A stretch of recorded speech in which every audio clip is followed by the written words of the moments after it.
Spoilers of the Damned. Hello and welcome to Spoilers of the Damned, episode number...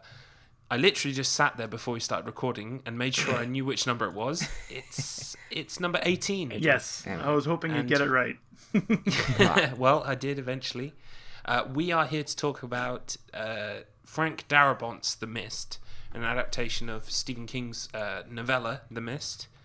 And so, big spoilers coming up for that. So, if you've not watched it, go away and watch it. Make sure you've got some, I don't know, any good like antidepressants for afterwards. Maybe treat yourself to an ice cream afterwards or something, just to make yourself feel a bit better. Yeah, don't look at your kids because it's just the worst. And they will give you ideas. But it was very nice to revisit. It's been I've watched it. I was saying to Chris before the cast about 4 or 5 times already. So this was getting towards the 10th one now. I think it was my 3rd or 4th time watching it. It was only my 2nd. But it was the first Blu-ray movie I've ever seen, so that was cool. Ooh, wow. I can't even remember what my first Blu-ray was. I can remember what my first DVD was, but not my first Blu-ray. But Blu-ray was like way more significant. It was like the magic of movies done in like the future on this new blue disc. It's blue, so it's future blucher. Oh my god!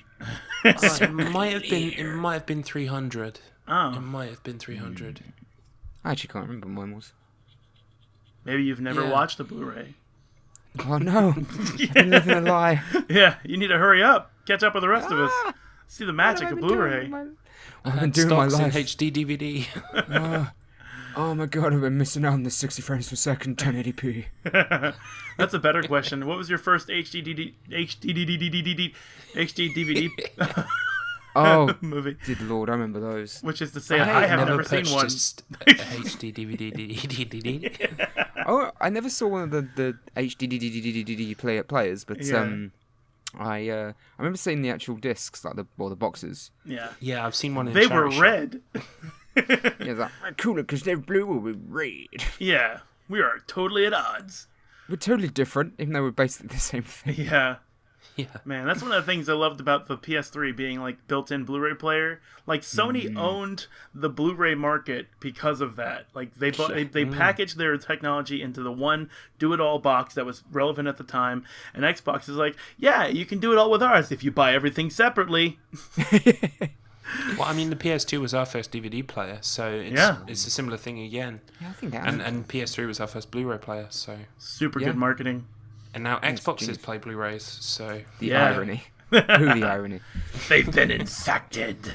No, the irony would have been if the Blu-rays had red boxes. Should I just to fuck with them?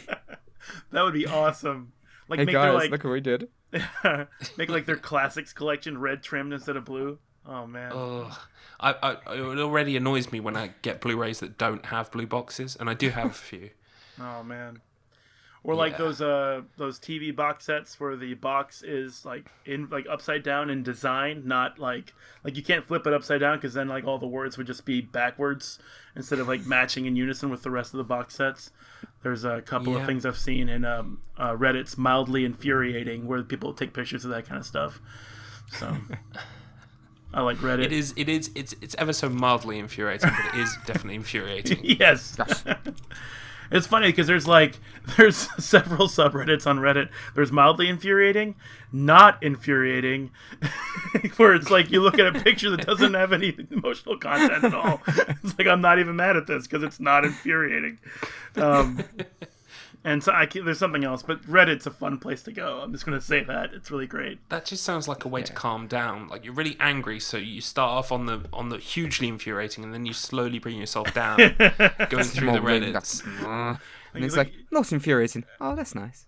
Yeah. It's like a picture of an open Kit Kat. Man, that looks delicious. I'm looking at one now on Mildly Infuriating, and it's got an image of an 8-sided dice from D&D, and there's a dot next to the 6, and it's just titled, "They put a dot by the 6, so you won't think it's a 9 on this 8-sided dice." On this 8-sided die, like, that's why would you do that? That's an extra pip. That's actually an unbalanced die now because there's less weight on the 6. Not to mention, it probably costs you manufacturing to put that little dot on. That's right. Oh my god. Someone should Think write of them a all the letter. Think of all the material you save by cutting off all the little dots. Yeah, it's a great place to be. So, Oh, that is. when you got nothing to do and you like just want to browse the interwebs for like an hour, which turns into 2 hours, which turns into the rest of the day. yeah, Reddit's the best place to go. yeah. Well, it's Especially like when work is quiet. they advertise themselves as the front page of the internet, and I think that's an effective advertising because you see everything that happened in that day because everything that gets upvoted is, what's relevant. People want to upload this or download that. And so, of course, if somebody wins an election, you see that all over the front page like you would with an actual newspaper. If some tragedy happens, it'll be all over the front page in some Reddit or another, some subreddit or another, because there's so fucking many of them. And you can just make whichever ones you want. It doesn't really matter. You set your own rules. And, like, for me, the best thing about Reddit is that you don't have to have an account to lurk it. You only have to have an account to comment on it. Which, I mean, there's so many comments to read anyway, and they're most always funny. There's this one we were talking. It was actually an interesting article about hearing loss, and that's pertinent to me because I work at a factory, and I do wear earplugs because there's some. I'm thinking about work. Breathe. It's okay. It's okay. Well, like, I work in a place that's got concrete flooring and metal everywhere, and we move steel chassis that go inside of ovens. Like, when you open an oven, all that, like, shiny blue that's on the inside, that's the oven chassis. Everything gets screwed onto that, and then it becomes an oven. Well, I moved just the chassis, and people will take the chassis off the conveyor line, and they'll just put it on the ground, on concrete ground, steel on ground, go pa-pong, and then they'll drag it down the line, pick it up, and then put it on the conveyor on the other end of the line, which they don't have to do because if you wait long enough, the conveyor comes to you. You can just wait for it to get to you and then put it on the line without dragging it on the concrete. But they drag it on the concrete all day, every day anyway, because they don't care about their fucking ears or something. Oh my God. And I've been fighting with them for almost 8 years now. So eventually I was like, you know what? I don't have to buy ear protection, but I'm going to have to buy ear protection because these people just don't care. How do they not care? I don't understand. And it's maybe it's like sushi, where like if you wait too long, someone else will take the nice chassis. Yeah, exactly. So you have to be first in line for the stuff coming on the little kind of treadmill thing. Right. Yeah, conveyor. And the other thing is that, like, just to give you an idea of the kind of people I work with, I work in what's called a mezzanine. I've been in other mezzanines before when I worked at a hotel. It's like a balcony, and it's an Italian word that means basically balcony. It's like a second floor, but not quite a full floor. Right. It doesn't go over the entire floor plan. It's just like a section. It's above everything. They call it quite the a lot of our department stores over here and stuff like that have mezzanines now. Yeah. Like, and it's nice because you can like be up there and look down on everybody like they're ants. I wasn't laughing. They are ants. No. Don't say that because one of the places near us, there's a brand of shop called Dunhill Mill in the UK. It's kind of like housewares and crockery, cushions, that kind of stuff. Like basically you want to redecorate your house. Housewares. There. Yeah. All of the stuff on the mezzanine floor is like kitchen appliances, so like knives, like as far as you can see. And I'm just thinking, someone who thinks he's looking down on ants might not necessarily want to be near an array of knives. Right. Yeah. Easily throwing distance. You kind of get like video game vibes, like, oh shit. Yeah. Score. But these people on the radio and in the mezzanine itself call it the Mezzaline with an L. And I know it's a very small thing. It's a very small thing. And it should be easily corrected. But it isn't. This sounds like a post on Mildly Infuriating. Yes. Holy shit. It's perfect for Mildly Infuriating. But it's been like 8 years, and it's the whole factory. Like, everyone who calls up, they're like, line 3 to Mezzaline. Go ahead for Mezzaline. Oh my god, no. Do you know what? It's been long enough now that if you turn around and like the straw finally breaks on your back and you're like, for fuck's sake, it's mezzanine. Yes. All of them are going to turn around and go, no, stupid, it's Mezzaline. That's already happened. I think that was 5 years in. That's already happened. No. And the other thing is, like, I've got friends, and I talk to these friends, and I explain to them my problem, because it is a huge problem now at this point. It's gone on well too long. And they're like, why does it even matter to you? It's just a word. They know what we mean. For the same reason. You want to just passively aggressively change every single L to an N, like with a big Sharpie. Yeah, Just do it. I have actually considered like making posters and just slapping them on random parts of the factory. Welcome to the mezzanine. Big, fat, bold, sketchy N with a Sharpie. Just run out of ink every time I make a poster. Yeah. But the other thing is that we move oven chassis. They call it chassities.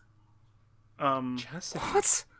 They also call the mezzanine. Sometimes they call it the mausoleum. Oh my. And it's just like you said, it's mildly infuriating. It's like, Do you know what it is, right? Everybody has fucked their ears dragging those ovens around. They're just like, they think it is. They think they're saying mezzanine. yeah, they have no idea. Because they're mostly deaf now. They're like, it's my zone. So they're just saying it a bit strange. Oh my god, we almost got to your Sylvester Stallone impression there. It was almost there. Hey, we gotta go to the mezzanine. Yay! It echoes throughout the hallway. Oh my god. Like I've Oh, now I'm just imagining a Rocky montage where he's pulling a fucking oven across the floor. yeah, And then he it's gets to training. the fight. He gets the fight, and Ivan Drago's like, I must break you. What? What? What'd you say? You see this? What? What? Oh man. Adrian! I'm right here. Right here, yeah. What? Oh, God, I'm mad already. God damn. Oh so- man, do you know what? We hit 11 minutes and I haven't asked you guys how your weeks have been, so that's awesome. Yeah. Oh, it's been good. What? Very good? Okay, brilliant. Let's move on. Oh, fantastic. Weekend. Oh wait, I worked. Yay.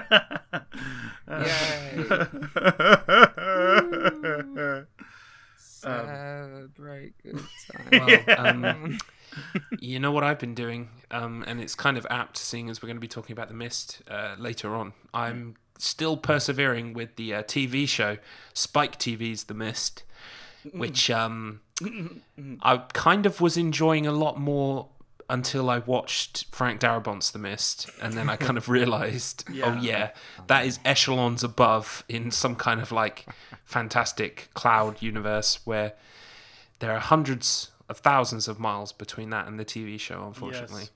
It's in the over, isn't it? The TV show? Yeah, it's. We've just seen episode 8 today, so It's I think already there's dead 2 to left. me. Well, they're kind of gearing it up. There was a major reveal in this episode. It's really peculiar, actually, because they've kind of been hinting the whole time that there's this character who's not quite, like, everything about him is not quite right. And we were thinking that maybe this was the case, but we didn't understand to what extent. And today he killed another character and almost killed another one with a shotgun. So we're like, whoa, okay, escalation. Because previously, the past couple of episodes, the only hint that something's been wrong has been he's told people one thing and then done another, you know, that kind of thing. He's a bit kind of underhanded, which Dodgy. like developed into homicide very quickly. It's like a bit dodge too, very dodge. Yes, but dodge. the whole thing about The Mist, do you know what I think? This is just my own personal theory, but the reason why they've gone like fully supernatural, like The Mist is completely supernatural, is because maybe they thought if we try to be the actual Mist, then we won't be as good as the film anyway, so people will probably think, oh look, they're just trying too hard to copy, you know, and be the same as the one before. I can see that, I guess. Yeah, I mean, if you like kind of like C-grade television, I kind of recommend it. Maybe it's it depends on how the series ends, to be honest. And it's kind of like The Mist comes out in the middle of the week for some reason. I think maybe they realise they're not kind of in the same leagues as the Sunday night TV. Someone needs to tell the Strain that they're not quite in the same league as Sunday night TV, and maybe they would benefit from moving into the week.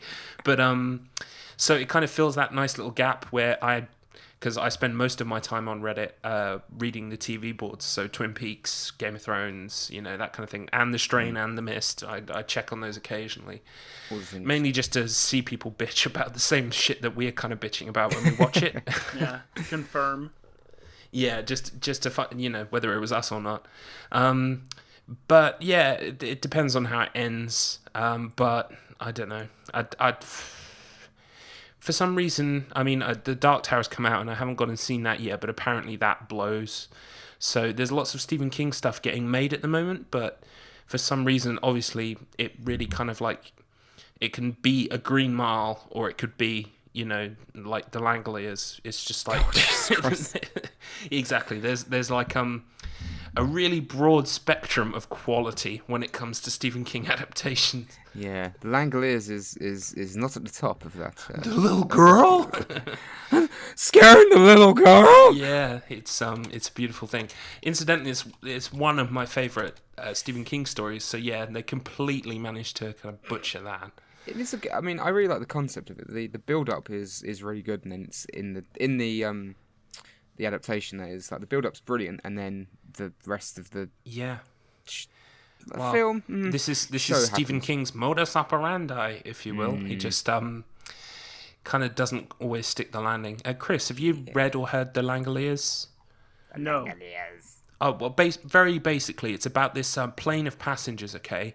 And they go through some kind of rift in space, and they land, like, back at the airport they took off from, but it's kind of like a dead world where, like, there is nobody, and the food is starting to go off, and it's basically this idea that every time, like, every second of time is, like, this universe that then gets eaten up by these monsters that kind of clear up after...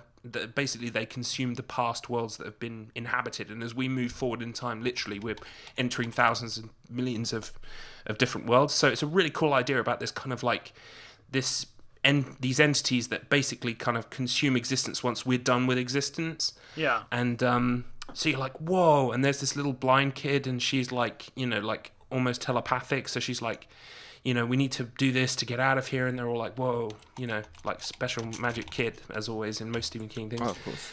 And then kind of it just peters off, and they get back in a plane and they fly through again, and they work out that you have to be asleep to go through it. But apparently everybody else on the plane must have been awake, but the people who went through were asleep or something, or maybe the other way around.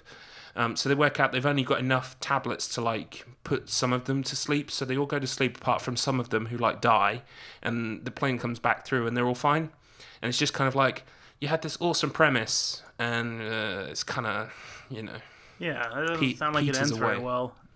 No. And that's the case with most Stephen King things. The Mist, the novella, when we get into the movie, we'll talk about it. The novella ends slightly shorter than the movie does, and I have conflicting thoughts about the movie's ending. I used to think it was amazing. I still think it is impactful, but I'm not 100% sure that I still love it as much as the first time I saw it. So we'll talk about that in due course. Yes. Yeah. But aside from The Mist, the one thing I wanted to talk to you guys about this week that I've been doing, I've been playing some Fallout 4. Ooh, nice. When it came out, I really didn't get a chance to play it, so kind of bought it, installed it, put the disc away, forgot about it, and I've been playing it again because there's this guy called Oxhorn, Oxhorn. I'll put a link in the description below. He uploads videos daily. I don't know what the fuck he does for money, because he certainly doesn't have a day job. But he uploads a video every single day. And he just does Fallout lore. So basically, like, the way I found him is I kind of had that recollection of Fallout 3, that vault with the Garys. Where they're all like, they're all called Gary, and all they can say is Gary. Because I thought... Bruce. I thought it's one of those kind of like funny, creepy things. So I was searching just on YouTube for it because I thought I haven't got time to play Fallout 3, but I want to witness this again. And he had a video about the whole kind of like basically every single vault with a kind of a backstory he does a video on it. So it's sort of like he goes, once we enter the vault, we find that we can't get through this way. So we look on this computer and we see a file dated March 13th. You know, this kind of thing. So he like weaves the whole story of the thing, and it's really good. I like the way he does it. In fact, to be honest, you probably wouldn't have to play Fallout. You could just watch his videos. Nice. Yeah. That's always a good sign of a good video. Yeah. He did a video recently on iguana bits, because apparently they're a kind of thing you can pick up, and they're supposed to be iguana meat. But he did a whole video about Fallout 1 and these people you can meet with who kind of give away the fact that it's human meat and it's a bit suspect. Oh. And so these videos sometimes could be upwards of an hour. Like they're really good if you just want to kind of like. I quite often play a game while I'm listening to it, so. It's just kind of nice. It's almost like a radio play in the way he's kind of narrating it, sort of going, so everything in this vault was not as it seemed. He tries to lay a bit of mystique as we go along, like kind of not revealing, say like if the vault was made to, test drugs on children to find out what happened. He doesn't say that straight away. He kind of like weaves a story, like a narrative, so it's fun. I would recommend his channel. I love that kind of stuff. I've wanted to do that kind of stuff. But like you said, he must not have a day job or something, because it takes so much time to put those kinds of things together. Yeah, he uploads a video a day. I think probably what he must have done is he probably put some... He probably planned some out to begin with, and he's constantly planning them out and then just getting the footage, so he's kind of got a schedule, and perhaps he's probably a bit ahead of where he's actually uploading from. But eventually that'll catch up to him, Like, you can't output videos a day, every day, and then, like, plan ahead the same day to match. No, it's impossible unless he has a team working with him, which is possible. Yeah. Which is possible, It is possible. I mean, I don't think every day is one of those, like, kind of, like, in-feature, almost kind of documentary things. Sometimes maybe one day will be a stream. I think he's playing, like, Metro 2033 or something, so... Oh, okay. But most of his content, I mean, 90% of his content is Fallout based. So, and sometimes he does things like player mods and reviews of mods and things you can do, and also people's bases that they built with Fallout 4. So, I don't click on everything he does, but it's a good channel. And yeah, like you say, I mean, give his videos a watch and see what you think. I mean, there are a couple of things I think I'm going to take in terms of just how I approach. Narrative in games, and how I want to kind of weave a thing for people to kind of like follow, as opposed to just come out with the bare facts. Well, I have a bit of a warning for you on that. Not something I've done or not something you've done, but I was following this guy who was playing Doom, the original Doom, DOOM, not DUNE. I've had mistakes there before, and he was competent. He knew what he was doing. He was playing the game, showing off all the secrets, how to open all the secrets. He's very well versed in Doom. The problem is, the first episode of Doom ends with you killing 2 Barons of Hell at the same time, and some Spectre demons, and then you end up going into a room that teleports you into actual hell, and when you get there, the main character gets clawed down and overwhelmed by everything around him, because there's so many enemies there at once. It's meant to imply that you die and then go to hell. The commentator, who showed complete competence up to this point, opens the door, goes in, and then he goes, "What? What's happening? Oh no, I'm dying. How is this happening? What do I do? Oh, he was I can't." like feigning, like pretending, yeah. He was pretending like he didn't know what was going on, but when you set up that you know what's going on, go ahead and set up the rest of it too. Like it's a small flaw. It's not something I would still recommend. Like if someone needed to know things about Doom, this guy knew a lot about Doom, but don't do that because it breaks everything. It's the kind of thing where like. There's a fine line. I mean, either you go in completely blind so that all of your reactions are genuine, or you will have either played it before or at least done some research before you begin playing. So, some of these things would probably not be a surprise to you. So, it's probably going to sound forced if you're pretending. Yeah. Oh my god, this is the scariest game I've ever played. Oh my god, there's Sephiroth with a sword. What's he going to do? Oh, no. Oh, no, I didn't know Aeris died. Oh no, made a mistake. I put all my stuff into her. Spoilers of the Damned, folks. Welcome. Aeris dies at the end. Is this the first time we've spoiled Final Fantasy VII on the cast? I don't know. Good, they can cry into their Final Fantasy pillows. She dies, get over it, you can't save her. I had to get over it. Took a while. She's your fucking healer. Jesus Christ. Yeah. Actually, I never used her, so actually the Temple of the Ancients was fucking torture for me. I was glad she was dead by the end. There, I said it. I'm glad she got killed. My thing was that, like, I preferred Tifa over Aerith, not because Yeah, of... me too. Yeah, I mean, because, Reasons. like, when Tifa punched, I like anybody who punches. Anyone at all. Shit out of things. You know, you give me a JRPG and you have somebody who punches, they're in my party all the time. Doesn't matter if they have a massive rack and a short skirt or if they're wearing, like, a full dress or whatever. I don't give a shit. You're missing two things. Massive tits. They were pretty big, though. I was a unreasonable. teenager, so... Yeah, no, it's fine. I mean, there was some part of that to me, too, but at the same time, you know, she punched. So it was massive tits and punching. Aerith didn't hold a candle to that. She just had a stick and weird hair. My stick. Yeah. Bonk. I'm hitting now. Yeah, you level her up and she just doesn't do any damage at all, unless you get, like, strength material or something, but why would you do that? Yeah, give it to someone else, like Cloud or Tifa or anyone that actually hits things. Also, like, Tifa's limit breaks were, like, way cooler looking. So, Yeah, that's true. you know? When Aerith died, it was kind of like, I didn't use her much. I do like the idea of Cloud just sat there, tears in his eyes, just like throwing phoenix feathers at her face, like, come back to me. Yeah, why doesn't this work? It works literally every other time. I got hit in the face with meteor and then someone put it on my face with feathers and I'm okay. I'm gonna nerd actually this though, because the way hit points work mathematically is that, you know, you have a total that goes to 0 and then you die, but actually it's a KO. It's not actually you're KO'd. Yeah, it's not actually like you have been like killed, like stabbed to death. Think of it like in the beginning when Cloud and Barrett are going into like that Shinra reactor and they're being shot at literally by Shinra forces, and on screen that's what you're seeing. But it's supposed to be like a turn-based action thing that you are experiencing. So instead of like actually, like how Matt's going, No. Oh no, I'm well versed.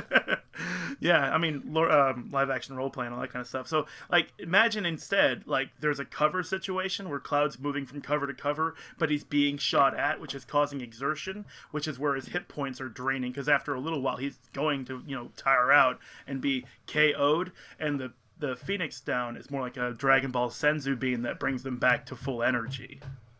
Yeah. That's why getting stabbed to death by Sephiroth wouldn't you couldn't use the Phoenix down to bring Aerith back from that. No one's actually been killed.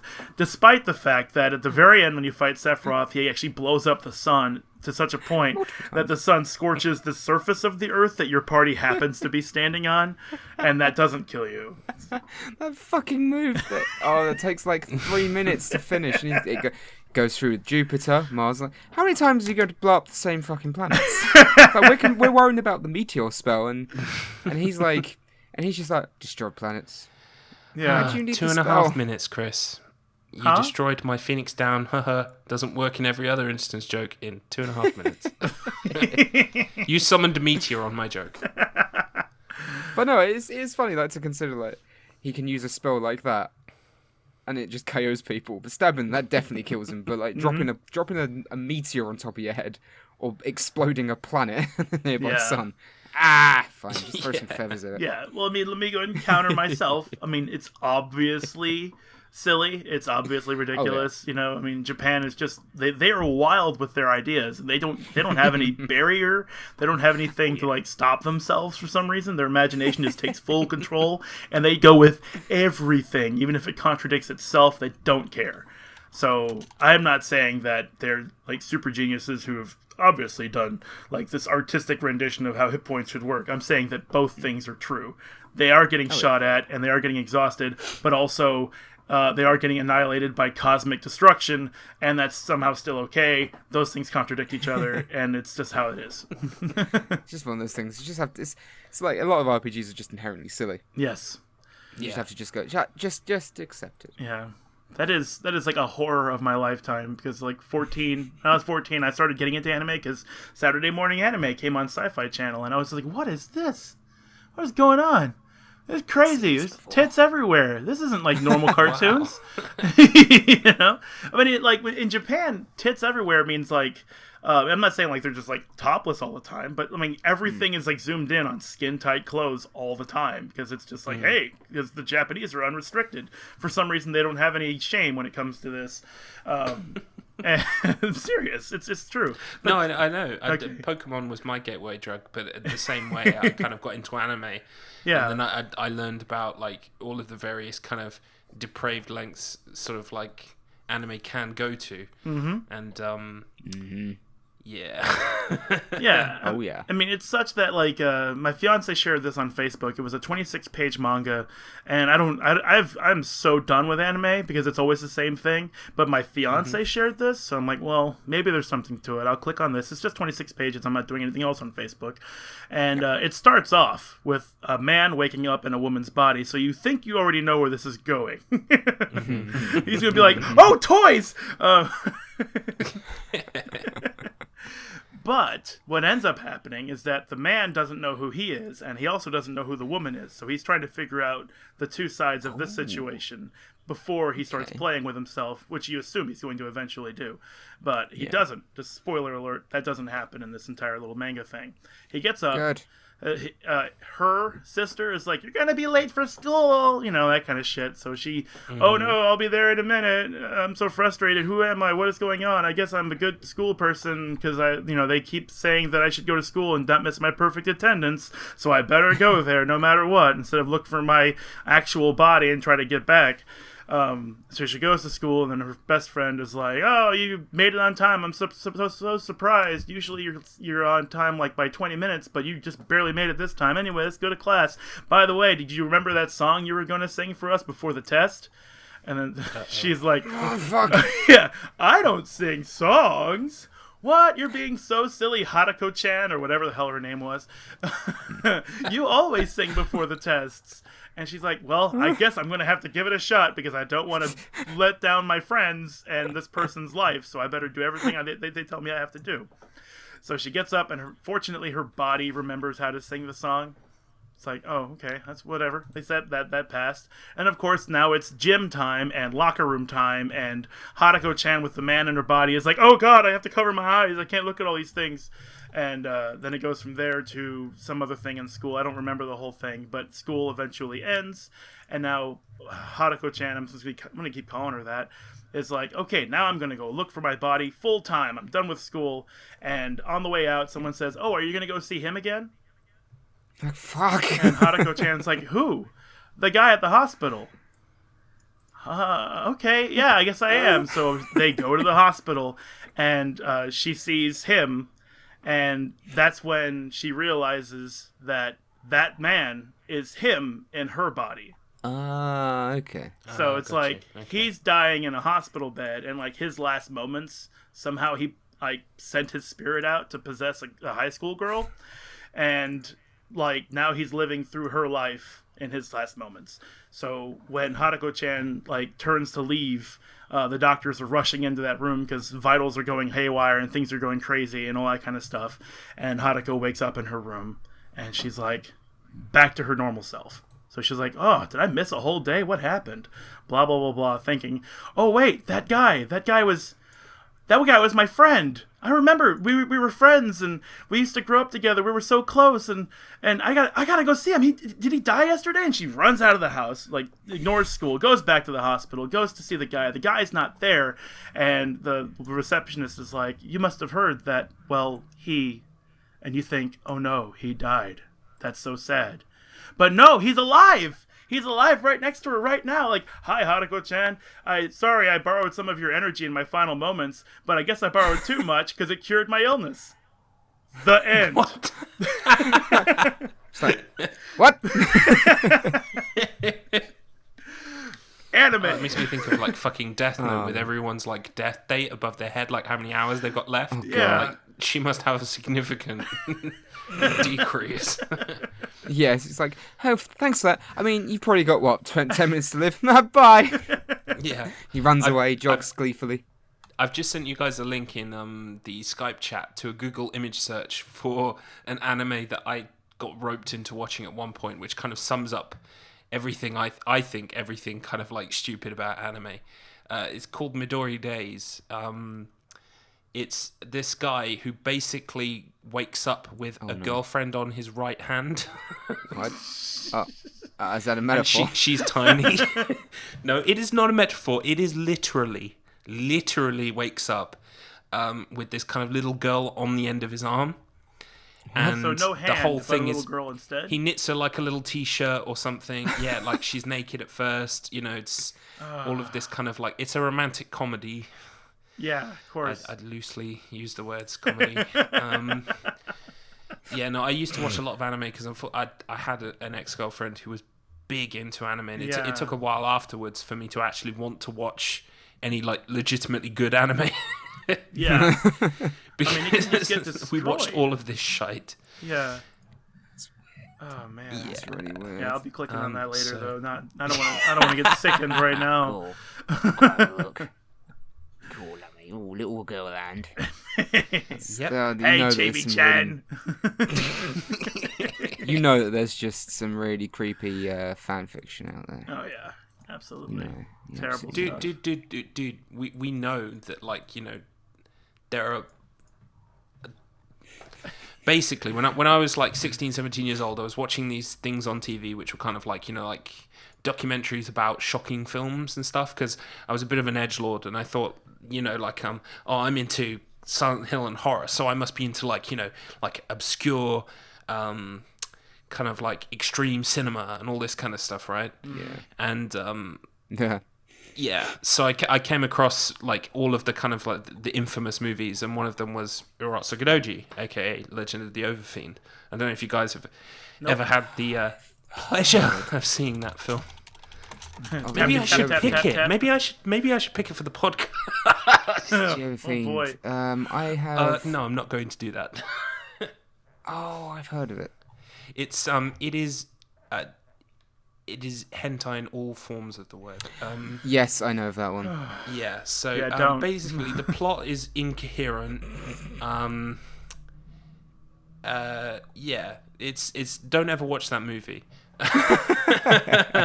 But if you want kind of examples of how fucking weird that shit goes, then there you go.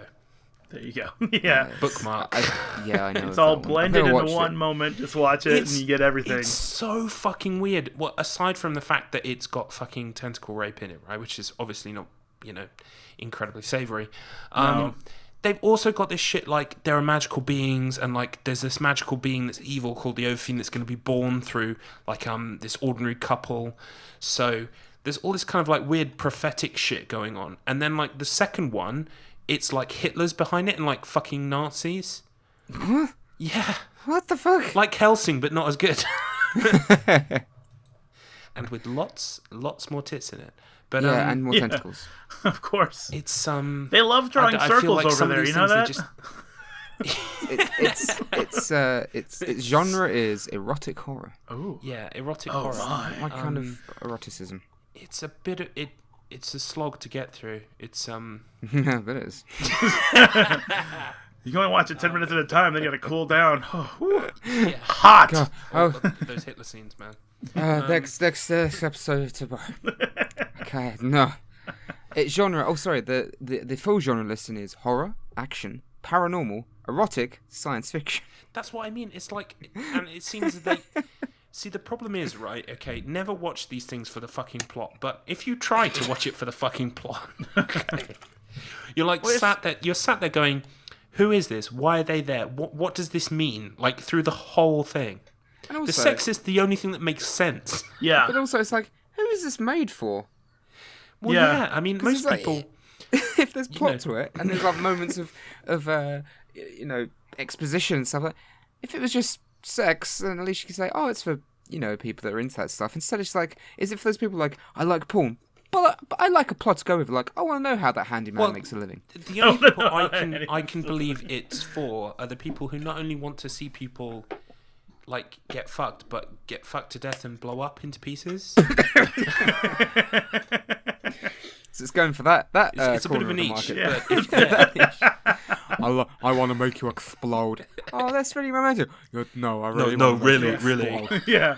No, I'm not trying to be all over my kinky. living room. You're gonna be in pieces. I want you to cover me in your blood and viscera. Viscera. And they're like, hey, is that my mum's calling? Okay. Sorry, I've left the cat open. Yeah. So yeah, I mean, the oven on. Shit. And they run out. So it ends. Oh man. But I do spoil need the to ending, check out, like you were saying, Matt, Attack on Titan, because Yes. it would be nice to watch some actually kind of good anime, because it's been a while. It's very violent as well, and it's got that at times the Game of Thrones syndrome where it's like, oh, do you like that character? Oh, you like the character, do you? But also at the same time, not all the cool characters die.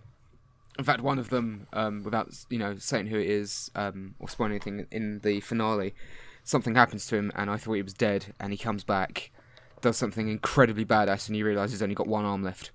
Whoa! And he's still like carrying on, like he just like tied something around his arm, and still managed to save someone. And it's just like, you're so cool. I have the biggest man crush on you. Senpai. That's awesome. I will warn you that the main character is undeniably whiny and irritating, but it's kind of a plot point where he realizes that he's not as fantastic as he thinks he is, and he realizes that he's actually putting people around him in danger, and because of something else, like they rely on him, and he realizes that he has to be smarter about this, because otherwise he's going to get people killed, and so he develops. Yeah. But he still has like moments of just going, Aah! But all the other characters in the show are really cool. So yeah, and it sounds like there are stakes as well, because I find in lots of these kind of shonen animes, it's not a lot of people actually die. Yeah. So they're not really not in this kind of one. like stakes. I mean, even my brother says he loves Dragon Ball, and he keeps saying you need to watch Dragon Ball. And then I'm like, okay. And he goes, yeah, there's this cool bit when this person dies, but then they get wished back. And like, it's like, what's the fucking point there? Yeah. Yeah, I think that's why I still like the show, and I've watched bits of Super, and Super is good. It feels like a return to form in terms of where the characters are, and it's just fun. But yeah, there is that problem of it doesn't matter if everyone dies, because you'll just wish them back. Yep. And now we've got two sets of Dragon Balls, because we've got the ones on Earth, or they can go to Namek, wherever it is, and wish them back there. Yep. It's just it takes away a lot of the tension, because I remember the first time I watched Dragon Ball Z, and it was so shocking when, for me, at that age, when all the characters die before Goku arrives. So all but two characters die, trying to basically hold them off until he gets there. And then you've got the problem of, well, Piccolo's died, so our Dragon Balls are gone. Fuck. And then that added, there are real stakes, real stakes. And he goes, fuck, well, they've got to go to his homeworld, and they've got to try and get them, if they can even get there. But then, just... And then they kind of like hand-wave the whole thing, the fact of, but you've already died once, we can't wish you back again. Oh, well, we've got new Dragon Balls now, so that's kind of reset everything. Yeah. It's kind of like Bleach and Naruto, in that like the first kind of major arc is awesome, because you do have all those stakes. And then when things just become a kind of rehash, you're like, Yeah. And I was listening to everything you said, but I'm still looking at a picture from my right-hand girlfriend, and she's eating ice cream. I'm just wondering, how does she shit? Yeah. You don't know? No. Okay. Well, girls don't. Have you not seen that? Ever. They never do. They're pure and innocent, wonderful beings. They're clean in every way. Have you not seen that episode of South Park then? I actually have a lot of South Park to catch up on.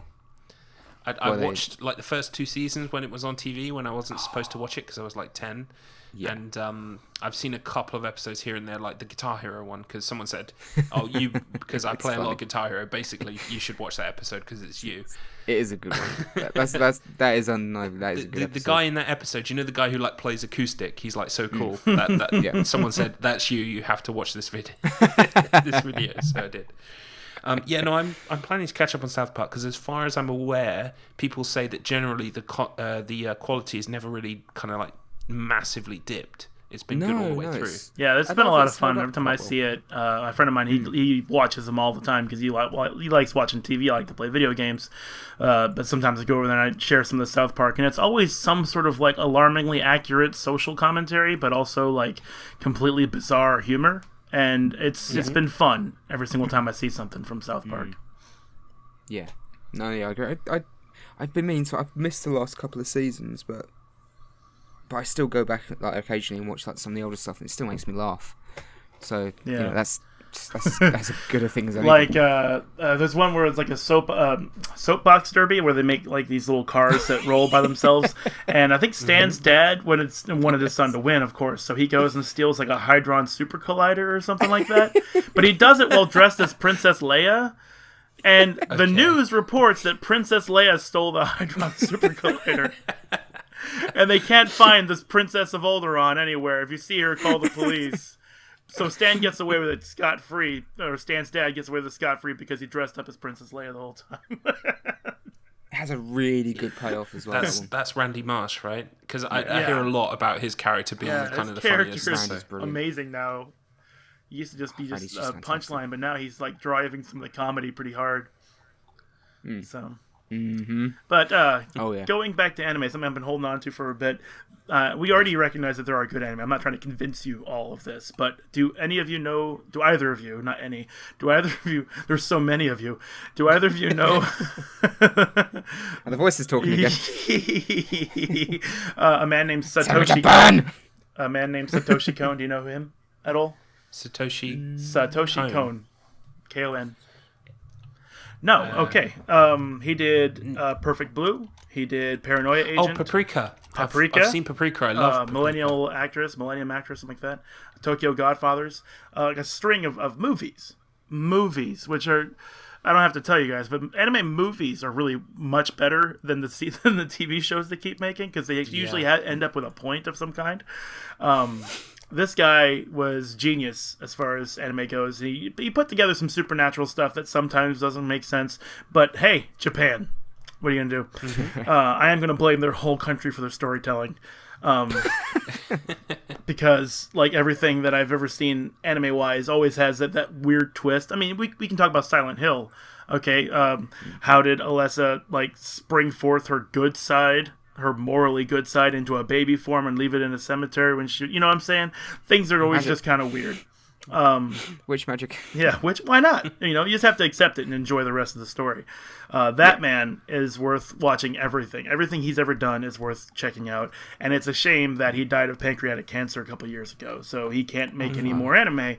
But I do highly recommend. And in fact, I might even take my turn in 2 weeks to make one of his movies what we watch, because it's really good stuff, and some of it's even horror related. So yeah, I'm just looking through the list now, and I've heard of quite a few. I've heard of Perfect Blue. I've heard of Paranoia Agent. My brother talks about Paranoia Agent. So good.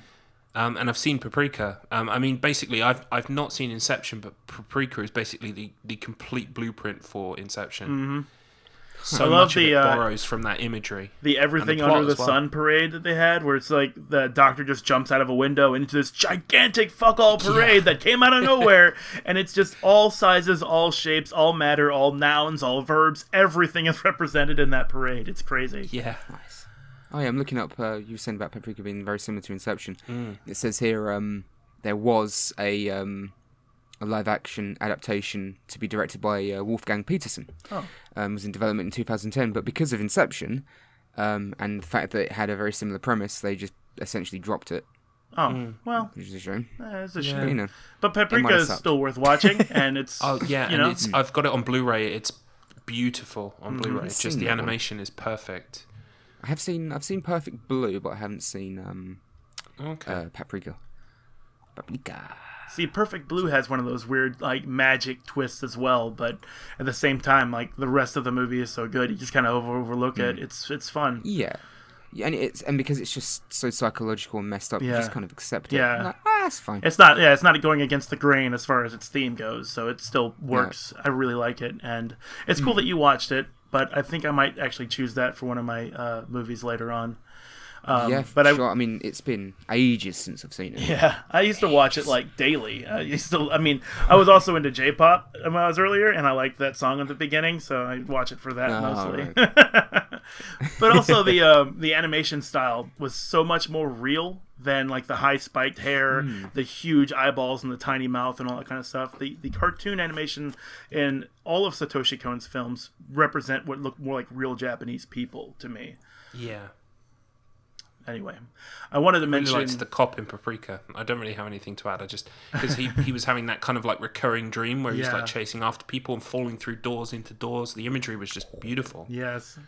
Like, I remember there's a scene, I'm not sure if it's in that movie or if it's Tokyo Godfathers, which I haven't seen. And one of the reasons I haven't seen it is because as long as there's a Satoshi Kon movie I haven't seen, it's like he's not dead yet. I know what you mean.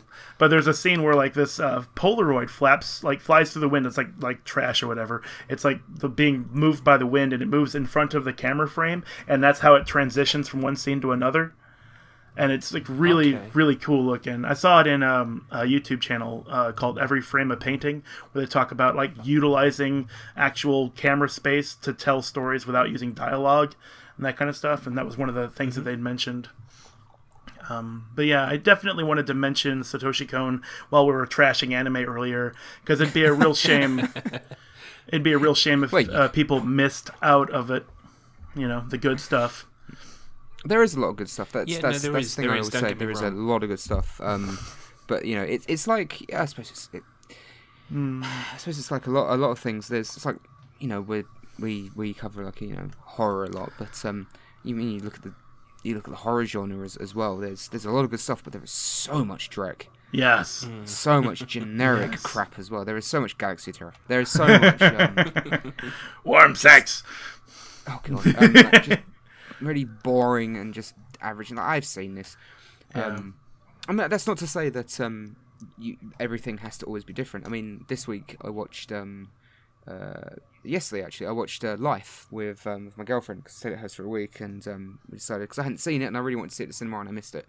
So we rented it via Amazon Prime for like £2 because it was on special offer, and I really liked it. It doesn't do anything really different at all. It's a sci-fi horror movie in space with it's basically a creature feature in space. So you've seen like stuff like Alien and shit like that. You've seen the movie, this thing is like, what's annoying? What makes a bad horror film that's got a similar plot or similar ideas to something else that's already come before it is, what makes a bad one is when they do that and they don't do it well. Yeah. And they do it poorly, and then they insult your intelligence. Yeah. Whereas this didn't really have a lot of new ideas. The creature was cool. The idea of the creature was really cool. It was just like muscle, and it was just muscle and brain essentially. It was just intelligent as fucking anything. Incredibly intelligent and just all muscle, and it kept like expanding and growing each time it killed someone. And it even like shows its intelligence towards the end, and, you know, without spoiling anything. But it does everything really well. It never really insults your intelligence, and it's just fun, entertaining. You know, it's really intense and very, very tense at times as well. Has not really any originality, but it does it so well and so lovingly that it's an entertaining movie. Whereas something like Galaxy of Terror is frustrating because it has a cool idea. Yeah. And then doesn't really have anything else. Yeah, I think it's pretty safe to say that Galaxy of Terror missed the point. One day it's gonna kill me.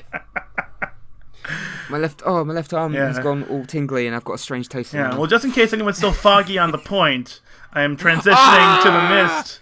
So, you know.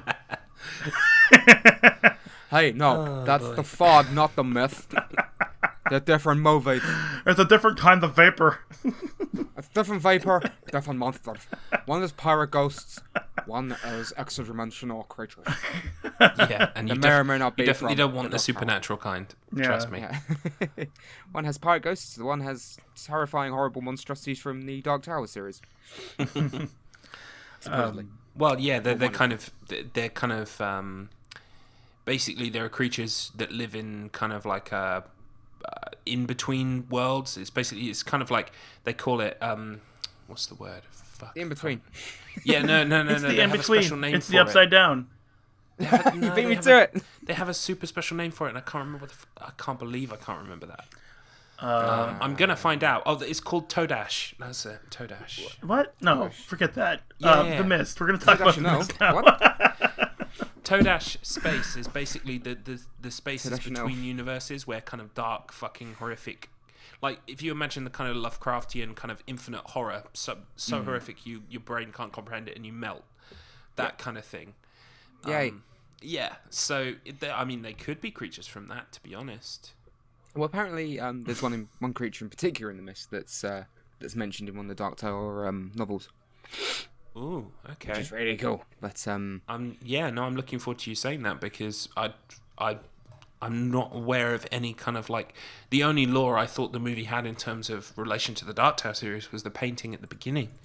Yes, which is really good. So I suppose that's as good a place as any to kick right into it. So yeah, that is the beginning after all. Mist. So yes, I picked the Mist because yeah, despite this is I've your always fault. had issues. Yeah, it's my fault.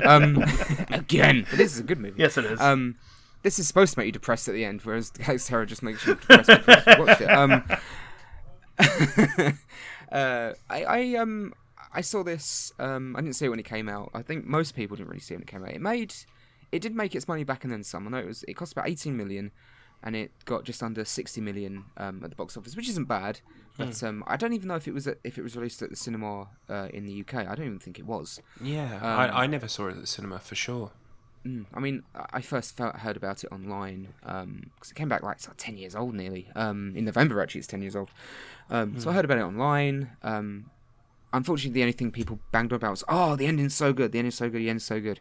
So I didn't watch it for the longest time because I was worried, is it one of those films where it's okay and it's just the ending's good and everyone therefore thinks the rest of the movie by default is a great movie? Yeah, it kind of pulls it out of its ass at the end and manages to shock everyone, so they go, oh, I've forgotten the hour and 13 minutes beforehand that were kind of crap. I forgot all the horrible characters, but but this, I finally got around to watching it. I think it was on special offer at HMV, and I picked it up, and I really enjoyed it, despite the ending, which we'll get into. But I really enjoyed it back then, and I think it was when we were talking on the Twin Peaks cast. Tommy, you were talking about you were watching the TV series. Yeah. I was like, oh, maybe we should watch that. And then my girlfriend, when she was round last, said, oh, can we watch The Mist? Can we watch The Mist?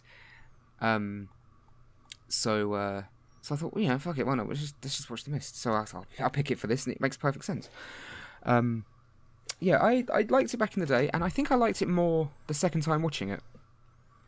I think I enjoyed it a lot more because you notice more things. I think a film like this sometimes, most of the time, does improve the more you watch it. Yeah. Just because the first time a movie, especially like this, where there's like all this mystery. What's in the mist? What is the mist? Where did it come from? You're always you're overthinking everything. Like, oh, this is oh, it is.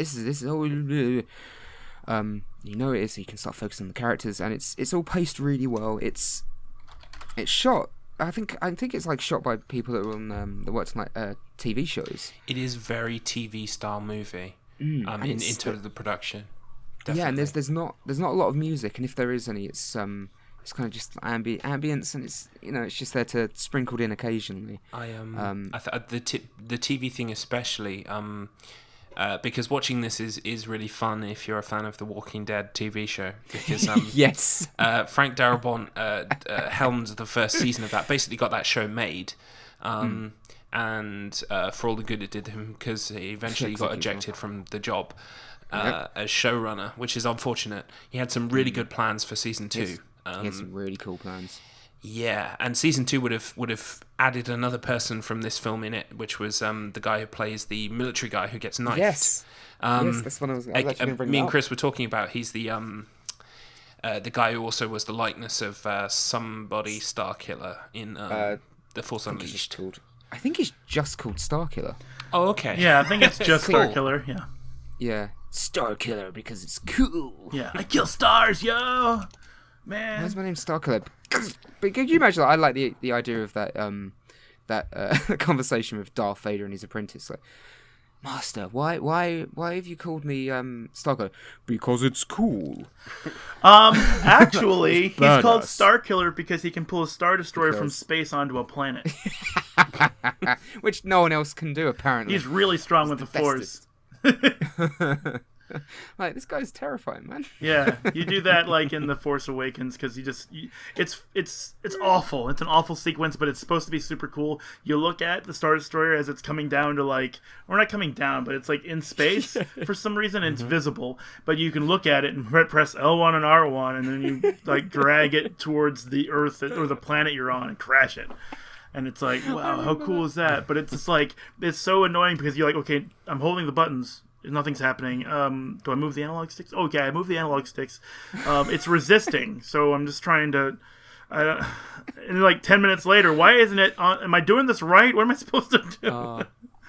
It's so funny. I never forget because you do it. You're playing it like, oh, it looks so badass. And there's that thing in your brain that goes, that was really stupid, wasn't it? Shut up, brain. But like, why did no one else ever do it? Shut up, brain. That was cool. Yeah, Force Awakens was And all then about the brain... Oh, God. ruins it forever. Yeah, sorry. Yeah. The French freeze. If only we could shut the brain off during Alien Covenant. Eh? No, don't go into that again. Back to the Mist. Yes, we there, will yeah, get so, back to the Mist. I'm just going to say, Okay. Twin Perfect, who are a channel that I used to hold in some regard on YouTube, they this week released a Q&A about Alien Covenant, where he supposedly said he was going to defend the movie and all of these kind of points. Oh. And the problems that me and Matt have with Alien Covenant, his best excuses were really kind of like lackluster and almost kind of verged on ad hominem, kind of like the way he was like putting people down for having those questions, like treating them. You know when you roll out your nerd voice, Matt? It was basically like someone rolling their nerd voice out for half an hour. I was like, let me guess. Let me guess. Was it, you just don't understand it? Well, no, it's more like, it's just a movie, stupid. Like, That's not a defense. yeah, well, dude, I might be paraphrasing, but what I'm saying is like it felt very forced to me. Like he decided he liked the movie, and this was the viewpoint he was going to go with. So, Yeah, but getting back to the Mist, Yeah. Yes. the reason why I Good said movie. Frank Darabont's kind of like, because you've got the guy who plays Dale in there, who plays Dale. the guy, I forget the character name, but the guy who says, "It came out of the mist. It took John Lee." Okay, Charlie. Yeah, that's one of my favorite bits Dan. of the movie. Dan Miller. Okay, that's yes, awesome. There's him. There's Yeah, Laurie Holden who plays Andrea. Andrea. Yep. Who's even in this like still has that smirk. It's like, no wonder people don't like you. Then we've got obviously You've got Carol. Carol. Yeah, as her character is named Woman with Kids at Home. Yeah. I've got kids at home. Yeah, that's my character that's arc. the I have kids at home. I love how, incidentally, I love how she's like, I've got to go, and everyone's like, no, you crazy lady, stay. And she's like, no, I've got to go. And then she goes, well, ain't anyone going to walk me home? It's like, for fuck's sake, lady, they just told you not to go out. Yeah. It's like, it's bad idea. There's something in there. And then it's when she turns around to Thomas Jane's character, and she's like, well, can you come with me? I've got a kid. He's like, I mean, I "I've know got my that own I kid hate to this deal kid and I with." keep palming him off, but I've got to kind of stay here for my kid, because if I die, then the kid's kind of fucked. Yeah. What's really interesting as well Suppose. about Thomas Jane. Thomas Jane was initially in the role for Rick Grimes. Yes, he was, wasn't he? Yeah. I've heard of that, and I think it would have been better. Yeah. I mean, I do like Andrew Lincoln with his kind of like, Georgia-esque drawl and his kind of holding gun sideways thing that he's doing. When he's gonna have a bad back when he's older. Things Yeah. ain't the worry they used to be. Coral, you killed them, man. Carol, you killed them. I'm gonna crouch down and talk down to you. Oh yeah, I'm my wife raises a very interesting point on text. Actually, she's listening to us downstairs. She can hear me. My voice is booming that much.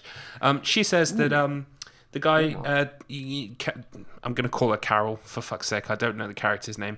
Lady Woman with kids at with home. children. She left an 8-year-old in charge. Now, is it? I don't know if it's just like that's what you do in a small town, but I mean, like over here, that's called child neglect, and you will get like your children taken away from you. Wow. Like without because- the mist, just normal life. Yeah. That's because things ain't the way they used to be, Tom. You can't go back. You can't go back, Carl. Can't go back. You can't go back. We're going to do all those games, Carl. You can't go back, Why Carl. do I remember that episode? The Langoliers will get you. The Langoliers. It's a twist. But no, yeah, there's quite a few people from that, and I think they tend to show up in a lot of Frank Darabont's stuff. William Sadler's in it as well. Yes, he's the best. I love him. I love William Sadler. I mean, people will most likely remember him as being either the main villain in Die Hard 2, Die Harder. Oh, yeah, I know him from The Shawshank Redemption. He plays a prisoner in Shawshank. Yeah, he's in the Shawshank Redemption. Also, he is Death Yes! in Yes, Ted 2. of course. Ben says Bogus Journey. Yes. And I absolutely adore that role. Yes. I mean, I don't know why, but I do remember him from that specifically. And then every time I see him again, it's like, wait, but he was such a fool as Death. But in these other movies, he's like, like a criminal, or like in this movie, he's sort of like an ignorant redneck sort of character. But I'm saying like all these things. But it's like, earlier he said, you have not looked at my butt. Reaping burns a lot of calories. Like, all right, Death. And still, and it's one of my favourite lines in the whole film is, "Hit. You sank my battleship." Yes. Best 2 out of 3.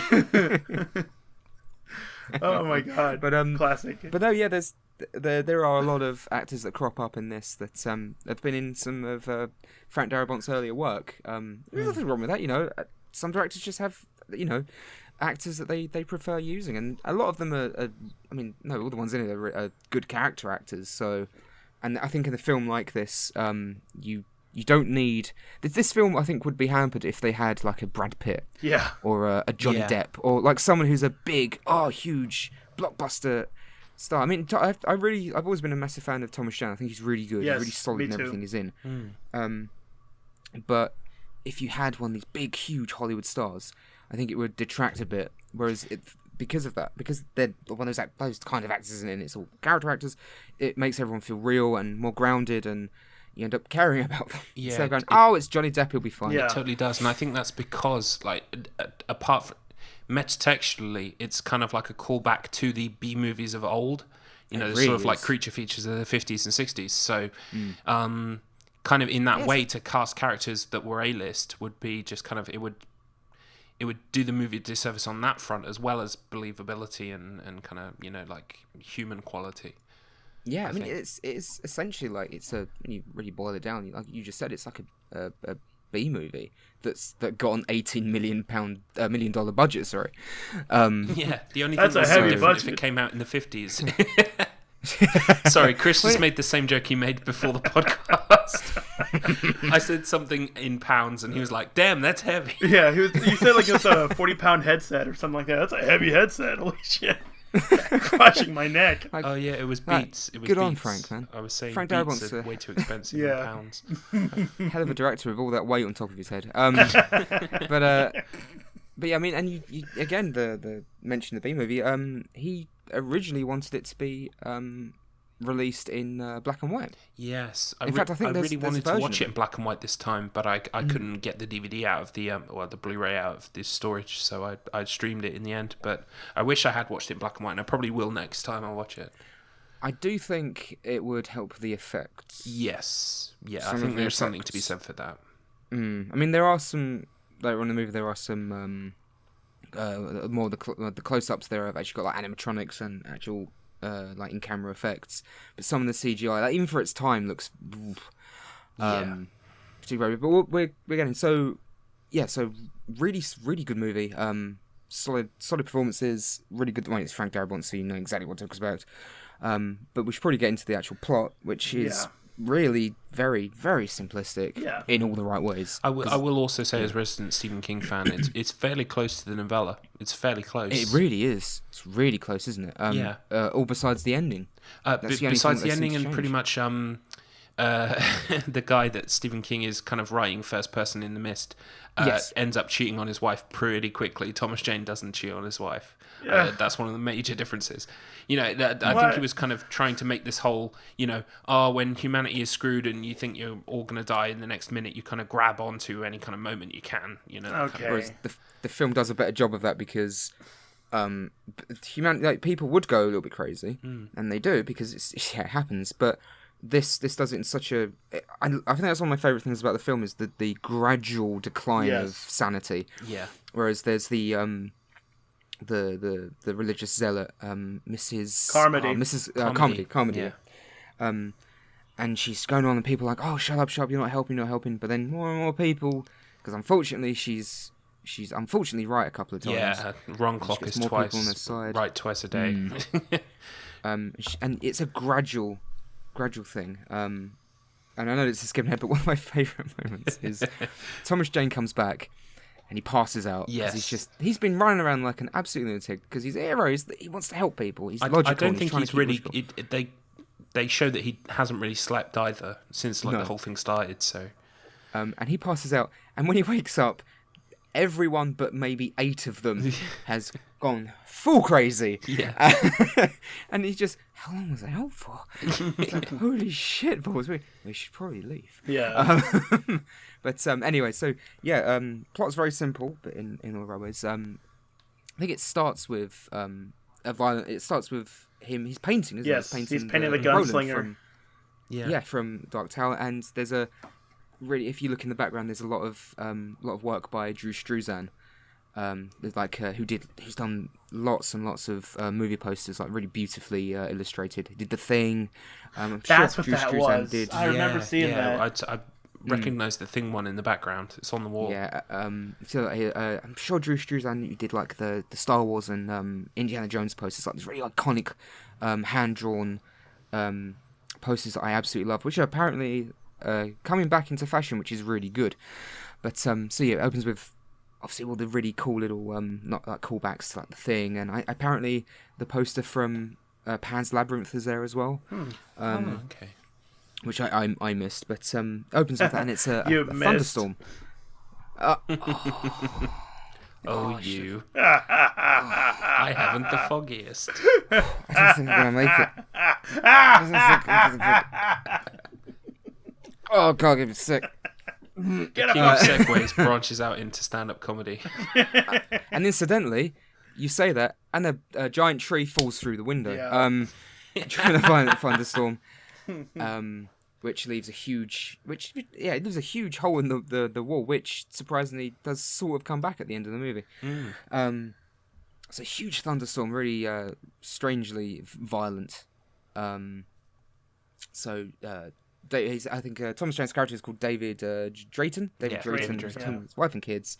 And he comes out and he's like, "Oh, it's not too bad. You know, we can fix the wall in the house." And they walk outside, and the shed has just been completely decimated by a tree that's fallen over from his neighbour. Yeah, who he has previous with. Yeah, who's played by the police chief from Brooklyn. Yes, is it Brooklyn Nine-Nine? Yeah. Yes. He's been in a lot of movies. I recognize him quite often. Yeah. I don't know his name though. No, yeah, I don't know, but yeah, he crops up in a lot of stuff. Yeah, again, another character actor. You remember him as being the characters he's played, not Johnny Depp. Oh, yeah. Look at him. He's useless. Controversial. So yeah, we established that they don't really get on. There's something that's happened before. He gives him a lift to the grocery store because his car's destroyed as well because they need to pick up stuff. And then that's really when it just kicks off. They see there's a lot of military vehicles going in the opposite direction, which when that many military vehicles are going in a certain direction, when there's that many going past, that's never a good sign. Yeah. Not, maybe a few trucks and that's fine, but when they are absolutely filled to the brim with armed soldiers, and then you go, that's fine. They arrive at the grocery store and we get introduced to some characters, and then the mist literally rolls in. Yeah. That's literally it. Like, it just, there's a is there an earthquake, or is it after the mist has already? No, the mist envelops the store first, and then there's an earthquake. And we get the air raid siren, which is a tornado siren, and that's literally the setup. They're all there, and then bad things happen. Yeah, And it people feels make like bad a mistakes. claustrophobic movie, you know. I think having, I mean, obviously the novella is the same, but having it kind of set in the one place for the majority of the film just adds to the increasing kind of tension when it comes to that, like you were saying, slow descent into society kind of unraveling. Yeah, I mean, it's not like because people say, oh, well, Dawn of the Dead was shot in just one location and they're all right. Yeah, it's kind of different than that. They had an entire supermarket at their disposal. And they had electricity and stuff was working. Whereas in this, the first thing that happens is the generator craps out. Yeah.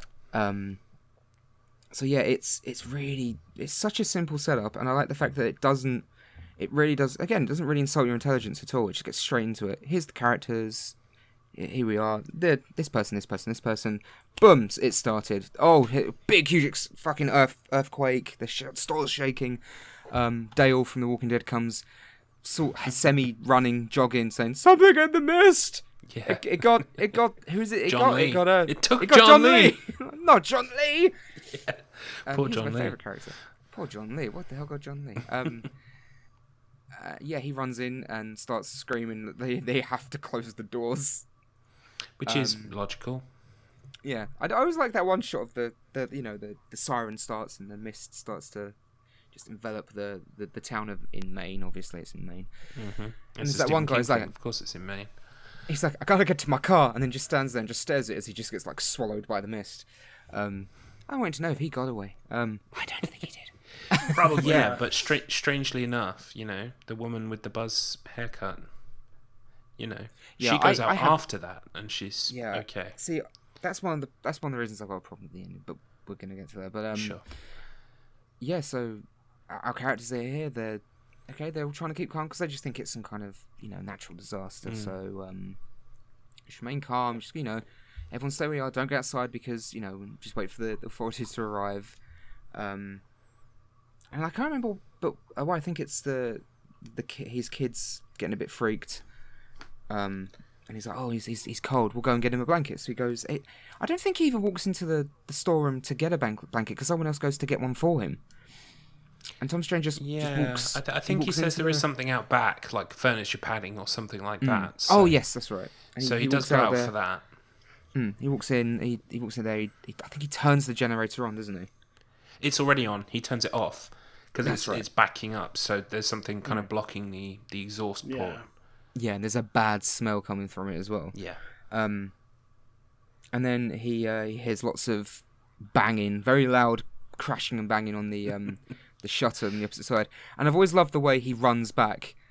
Like, he does it in such a natural way. It's not like, oh my god, there's something there. I better go back and tell the others. He literally just goes, oh, fuck that, run! Yeah. Like, nearly falls over as he, stumbles as he runs away. There's something banging on the shutter. It's kind of like, it's a weird catch-22 because, skipping ahead a tiny bit, but, what did you say the man's name was? William Sadler? Yes. Sadler, yes. Yeah, so his character says, you didn't tell me what you meant. You should have explained what you meant better. Oh, man, yeah. And to be fair to him, he should have said, there was shit banging on the thing. It was moving. But I also think he perhaps didn't want to appear crazy. Yeah. I mean, even after they see that shit go down, when he's talking to his neighbour, he still kind of gives him he doesn't mention the word tentacle, for instance, to begin with, because I think he realises that's kind of like a recipe for someone to not believe you. So yeah, there were tentacles outside. What? Yeah, come on. As opposed to, I think we saw a thing. It was something some in the kind mist. of bad CGI effect. Yeah. Oh, the CGI tentacle. The CGI was good in the movie, though. I didn't have a problem with any of it. It was okay. Some of the more kind of times. like the fluid tentacle bits looked bad, while the bits that had kind of like things that folded out with spikes and stuff looked a bit better. Yeah. I do like. I mean, it's skipping ahead, but the creature designs are really cool, just because they're exactly what they should be. It's just so alien and weird. Yes, Yeah. but at the same time, kind of they have this kind of prehistoric vibe as well. Yeah, like, kind of like the that land that makes time them- forgot kind of feel. Yeah, it makes them a bit more unsettling. It's like they're so alien and strange because there's nothing like it, but there's you know, it's like, but at the same time, it's like, well, they're giant flying creatures that kind of like pterodactyls, like you said, the land time forgot, giant bugs. Yeah, and things that eat the spiders. bugs that are kind of like birds but different, Yeah. like pterodactyls, like you said. Yeah, I like that they. Oh, go ahead. No, you go ahead. I like that they still had like a natural look to them. They didn't look evil, for example. They didn't No. because Yeah, they bugs just look look like kinda animals. evil, but yeah, they look like animals that live in a different dimension, you know. And they're just doing natural things in this new world that they're in. But I also I was sort of like against the idea that the neighbors should contradict. Like, yeah, there's no way there's a tentacle in there. You're pulling my leg. You know, going through all of those motions to such a degree that you know that he just would never even go and even check just in case. You know, he was afraid. Yeah, that- he was afraid of being like, you know, played the fool or whatever. They would start laughing at him when he goes in there, like, you got me, ha ha ha. But he held on to that all the way, and it seemed like he was still kind of reasonable, like all the way through it, because you know, I mean, no, he's trying not to believe in the supernatural, because anyone would, but at the same time, it's like he's being stupid, but he's doing it smartly. Like that scene is kind of well written, and in my opinion, it was a good dialogue between the two characters to explain a supernatural event in a way that's like, I'm not crazy. There's a thing. Come check out the thing. I would rather you were crazy. I don't want to believe in the thing. I'm going to go outside. Exactly. Yes, it's easier to dismiss. And it's easier for it's because it's, you know, and again it's well written because, you know, when you're scared, you do dismiss these things like, no, it's fine. Yeah. It's not. There's nothing weird there. Yeah. But I do like the way when Thomas Jane finally says, look, there were tentacles that grabbed the kid, man. Okay. And I've always loved the way his neighbour says, hear that? Tentacles from Planet X. Yeah. Which in itself is a very kind of 50s, 60s movie name. you know? Yeah. So Thomas Jane tells I think William Sadler plays like a mechanic, doesn't he? Like a Yeah, handyman? some sort of a grease monkey guy. Yeah. Yeah, with his pal, and they go out with the actor. I'm pretty sure he plays one of the German scientists, one of the Toby Jones. in Captain America. Yeah, he Yes, plays yeah. Dr. Ziegler Hydra. or something like that. Really quick, Yeah. before you continue, I've been looking at his IMDb. He also plays Dobby the house elf. What? Yeah, Really? absolutely. I can kind of see that actually. Yeah. I can see and it. he's been in Doctor Who as well. You know, he's had a kind of like, he's also in a film I want to see that's something called Something Sound Studio. Oh, I've heard really good things about that. Really good things about that. Yeah, I would like to see that at some point. Yes. He's But- a British actor, isn't Yes, he? he is. I would say his I love his character in this film. Yeah. It's a Yeah, he's disservice great. when he gets eaten at the end because Oh, yeah. up until then he is like everything he said has been spot on. Everything he's done has been spot on. It's like if Yeah. anyone deserves to survive, it's this guy. Yeah. Yeah, he's a really cool character. Yeah. And that's again like all our hero characters. They're all the heroes, I suppose, like the crazies. Like they're all very likable. Like the biker. That's like, oh, I'll go out and fucking get the car. I love what the that guy guy goes to says. He give him goes, a knife. "You got brass balls, son." Yeah. I love that old guy. I love that old guy as well. But yeah, so he you know, all our characters that are trying to be they're not even trying to be homework. They're just trying to think very logical. They're all the logical characters essentially. Because I don't know. Okay, well, there's even when they realise that there's bad stuff out there, they're still trying to be very logical. So okay, well, yeah, there's bad things, but we've got to be very logical. We need to figure out what we can do. How can we stay alive? How does anyone have a car that's close? What do we like for supplies? You know. And because of that, they're all very likable, even though they all die horribly. Yeah. Which is kind of the best part of the movie, too, because it really draws you in when you realize that no one's particularly safe. Nope. And that's like, because that's like a movie trope when you have like people with plot armor, you know, that kind of thing. Yeah. But a lot of people are not safe in this movie, and it's great. And the other thing you said about them being smart about it was my thing that I liked. That was one of the things that I enjoyed about the movie, The Thing. When you have like a doppelganger kind of situation and you don't know how to solve the problem, but they all approach it as scientists as opposed to freaking out and running in circles and stuff. That's what most of these people in this movie did too. They're trying to figure out, okay, we have a plate glass window in front of the whole store. we need to do something to reinforce that before things come in here. So, piles of dog food because they don't have sandbags, that kind of thing. Nope. Lights. When they get that guy to have the thing around his waist so they can at least tell how far he gets out. Smart kind of things like that. Yeah, he's not like, I'm going to make it. Don't worry about wrapping that around me. Oh, he didn't make it. We don't know how far he got. He's like, you know what? I'm probably going to die. So I'm going to wrap this around and that comes back. and help out. And that comes back right at the end of the movie because when they realise that when it all starts kicking off and they know they have to leave, Thomas Jane's character says, well, we know he got that far. 200 feet. And my car isn't, my car is closer than that. Yeah. Yeah. So that something really small that does come back later and it's... And they do a test run as well. It's like... Because they say they have to go to the pharmacy for that medicine. And then he goes, the pharmacy will be our test run. It's like, yes, this is what people do in a crisis. Yeah. I mean, because that's the thing. It's like, I mean, that's the thing. Like in films like this, it does bug me when immediately everyone but the main character, or the main characters, if there's like 3 or 4 of them, like immediately goes full crazy and goes, "Oh, the end of days!" Yeah. Like straight away. Like that would happen. And in this, it does happen, but it happens over time. Yeah. To a point where you believe it happened. Yeah. You would believe that they would slowly but surely start to get a little crazy. It always bugs me when straight away people are rioting and it's like, no, people... I mean, the human race is made up of a lot of idiots, but filmmakers, come on, start giving us a bit more credit. There's a lot of logical people out there. This is good, and this is something I will point out about the TV show as well.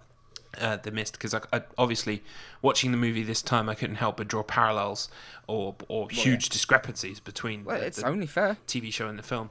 They had a scene in the TV show, I think something like episode 6, where one character is going, "Oh, it's the 6 meal thing," society is always 6 meals away from total collapse or something. And the way they talk about it is so heavy-handed and so kind of like, oh, you can tell the writers are just writing in a cool thing that they discovered here and, they want to kind of draw attention to it. While the scene in this film, where they kind of, they stand around and, I'm always going to call her Andrea, Laurie Holden's character is going like, please, someone throw me a bone here. And like everyone is like, no, fundamentally as a species, we're insane.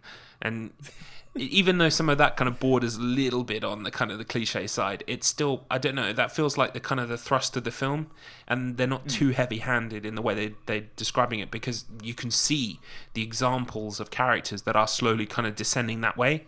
They're just describing what they're seeing, and it's more kind of like shown than told. They kind of underline the point rather than become like this big point. They're more just kind of going, look, this is obviously happening. Yeah, exactly. Yeah, it's a very thin line to ride when it comes to making a film like this in that regard, because you can do it so heavy-handed, and it can come across as a bit pretentious as well. Yeah. And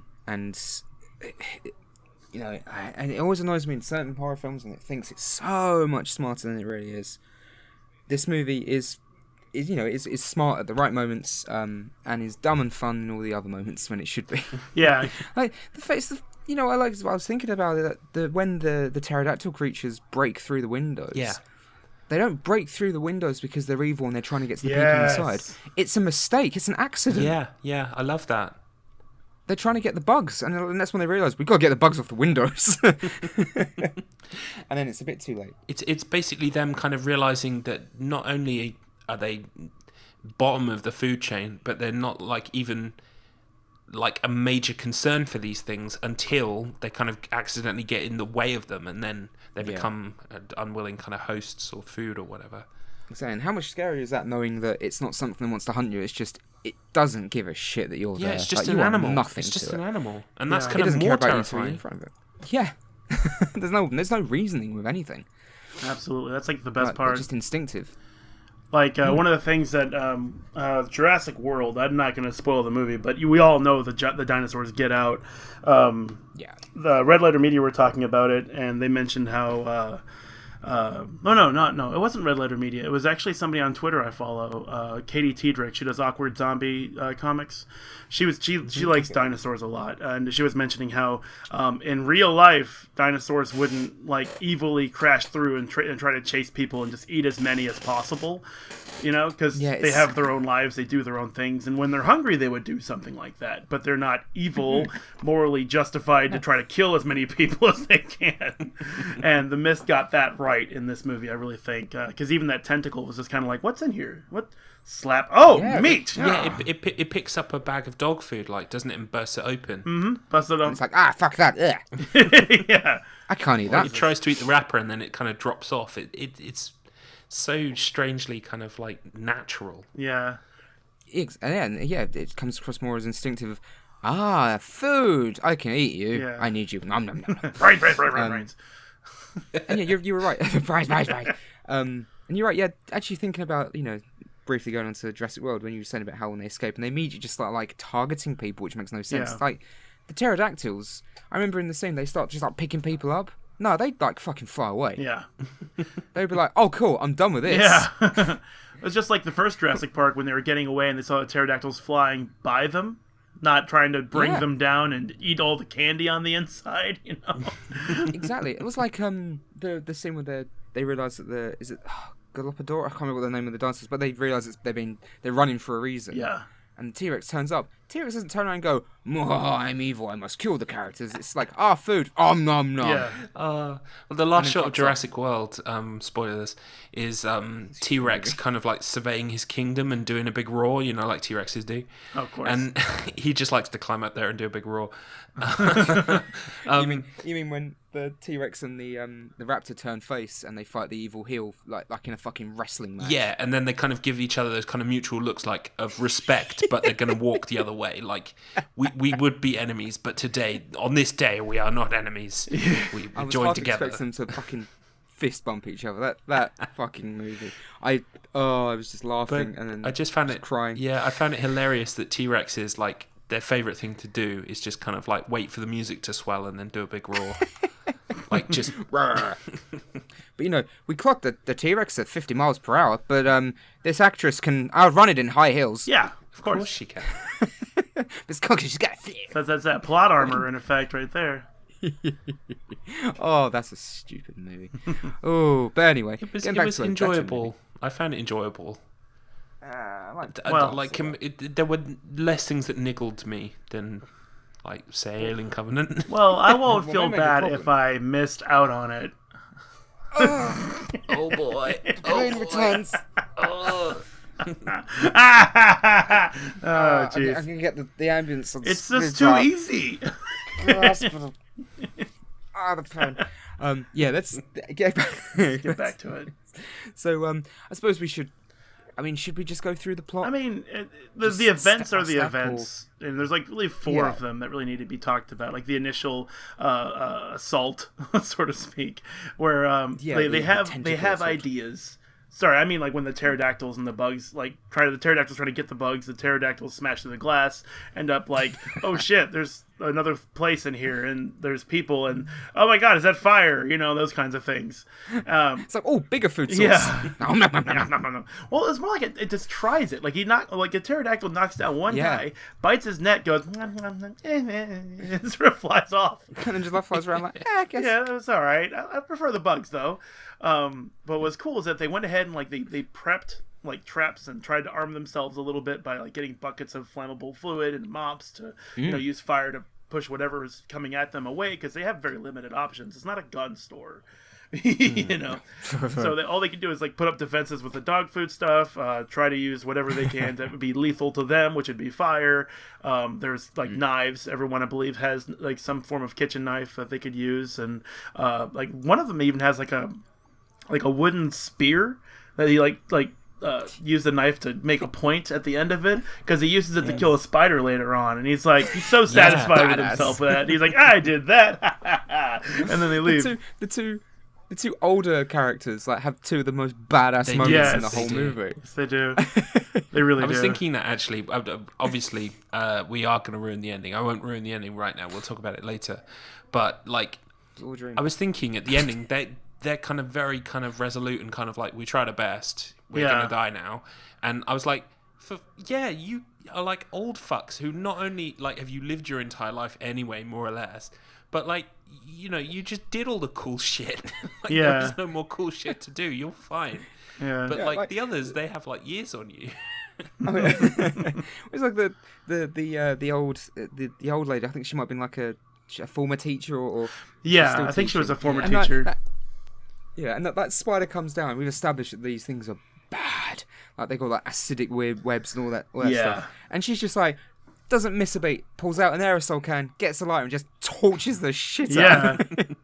He's like, yeah, fuck Yeah, you. she's dealt And with it, like scampers She's away. dealt with spiders before. She knows what to do.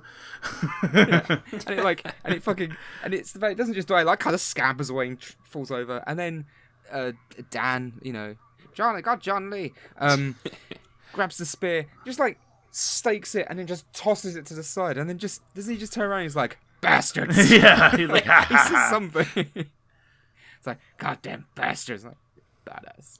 Yeah. Like, you guys are awesome.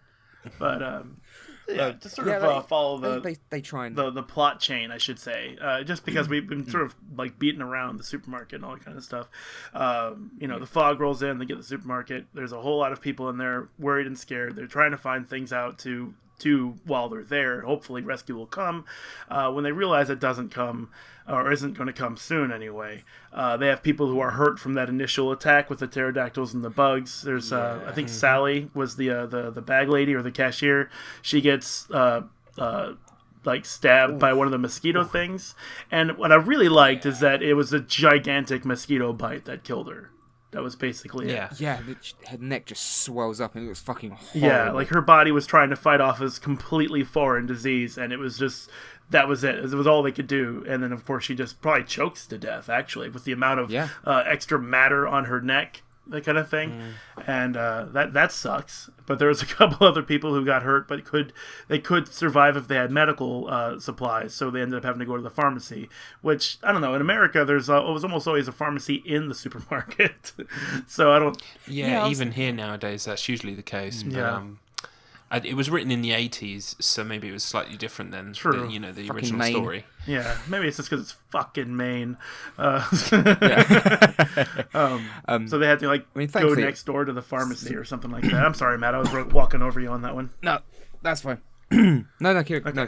So they go to the pharmacy, and that's where we have like the two badass moments from the old people, because the pharmacy is full of spiders.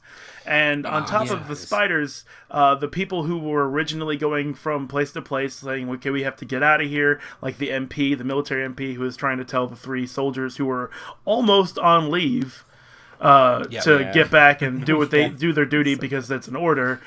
He is in the pharmacy, and then he's like alien style, like webbed up and like eyes are rolled up in his head, and he's nearly dead, but he's like still alive, and he grabs onto somebody. He's like, I'm sorry, help me, or whatever.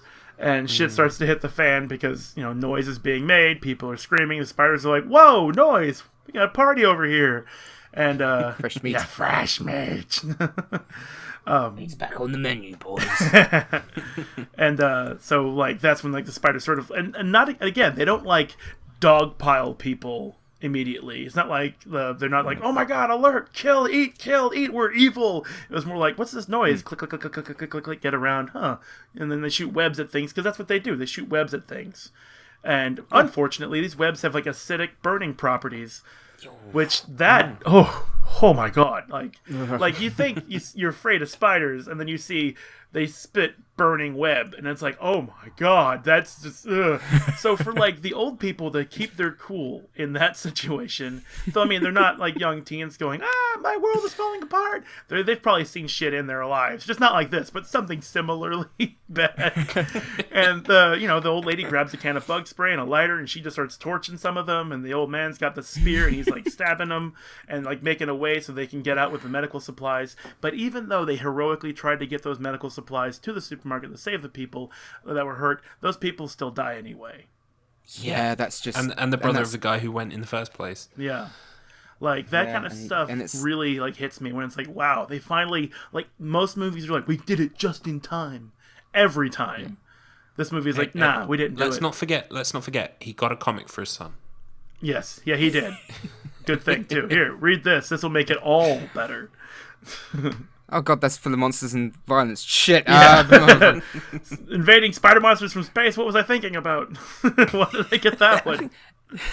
Oh god, what have I done? Yeah, this one's making it Dark worse. Tower. Shit. Dark Tower.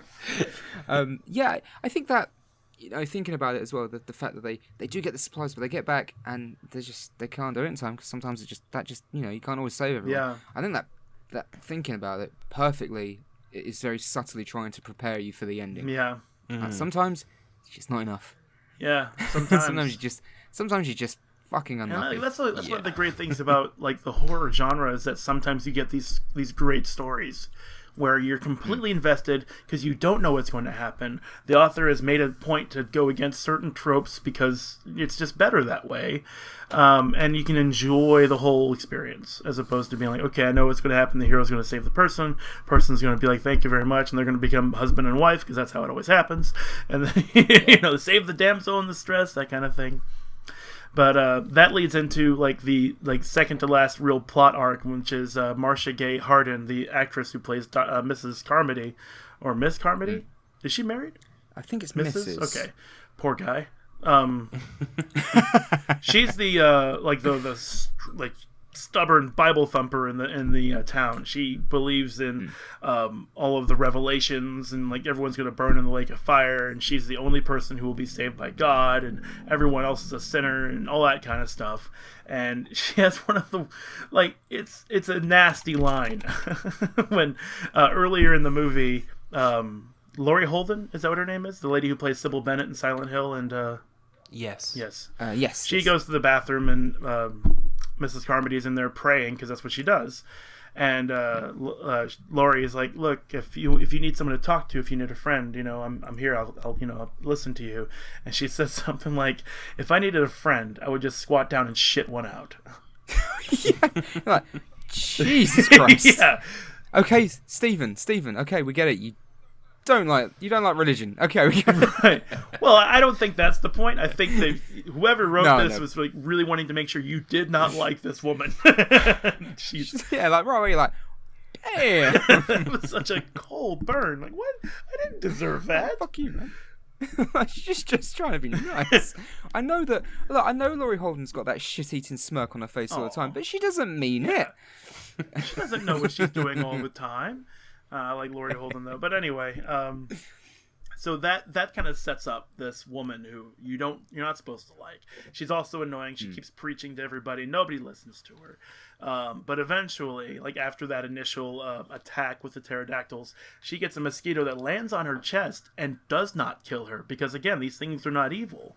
And it just sort of hops off her because she just stood completely still. Probably didn't even know it was a person, or something that it could stick. It was like, oh, I'm on a wall, and then leaves. But people see that. I'm sorry, go ahead. And no, I was going to say, because I think it doesn't sting her because she's not freaking out. Because the only reason because the reason they come is because they're panicking because these things are trying to eat them. And then when it stings the checkout, the bag lady, it's because she's going, she's flapping her arms around, and it's probably just like, fuck you, like a bee. Why does a bee sting you? Because it's freaking out. Yeah, you're freaking out. It's freaking out. Everyone's freaking out. It's like, no, fuck you. It just flies away. Right. So people see that she's fine. She didn't get attacked, and it starts to build a case for her that maybe she is the avatar of God. Maybe she is supposed to bring the flock together, and because this is obviously the end times. This is the beginning of the book of Revelations, and she's drawing from her Bible experience, reading from those stories and sharing them with people, and people are starting to come towards her craziness. And then the lady, or the mechanic guy, the William Sadler's character, who was against her at the beginning, starts to become her most fervent zealot.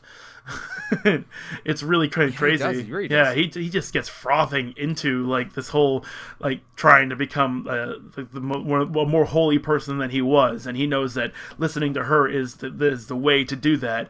And at one point, because this is where it's leading into near the end, which is the scene that I was trying to dress up, she's got to the point where she's got so many people following her, and she's pointing at people as it's their fault, it's their fault, it's their fault, it's their fault. Especially this military guy, because because we heard that it was for this Project Arrowhead thing that caused this whole thing, and it's his fault. He's the sinner. He needs to die. And people take the initiative with their knives and just start stabbing him. Yeah, that's horrible. Yeah. That. I mean, and in that scene, like when we were watching it, obviously I was watching with my girlfriend, and we realised that when the guy walks up and stabs him, even Mrs. Carmody looks horrified. Yeah, she's like, oh yeah, shit. she does. She's kind of taken aback. She's like, oh fuck, and then she's like, I've just got to roll with this. Yeah. Yeah. Oh, it's like, fuck, what have I done? Yeah, she adopts it pretty quickly. I feel so bad for him. But she was horrified at but I first. I thought that was great. I was like, oh man, Yeah. cool. By the way, because there's That's not really good, a good point to put it in, I'll just fit it in here now. The reason they believe that the military are responsible for this is because of the Arrowhead project, which is kind of this thing that people kind of have heard of picking up in this kind of like small town with this large military base. And incidentally, I've just realised that there's another Walking Dead character in this film, and it's one of the other military guys. He plays a guy in season 1. I think his name is Morales in this movie and in season 1, actually. I need to check this, but I'm pretty sure. Maybe his real name is Morales, and he's just like really used to responding to that name, so they just gave it to him. They're like, sure, whatever. Yeah, Morales in The Walking Dead is played by Juan Gabriel. Yeah, he was in The Mist. He might even have... I'm pretty sure he said Morales because he said the surnames of the two people. Anyway, they hang themselves. So it's kind of like... what's the word? Kind of implied blame that they are responsible in some way. Yeah. She does pick up on trying that. to kind of create a rift between our universe and another universe. So... Yeah. they kind of... There it is. Well, David Sadler's character, of course, kind of... drags him out, kind of kicking and screaming, saying, it's all their fault. They brought it down on us. Yeah. Yeah. And I think it's William Sadler, by the way. Oh, William. Yes, Did William. I say David Sadler? Yeah, you did.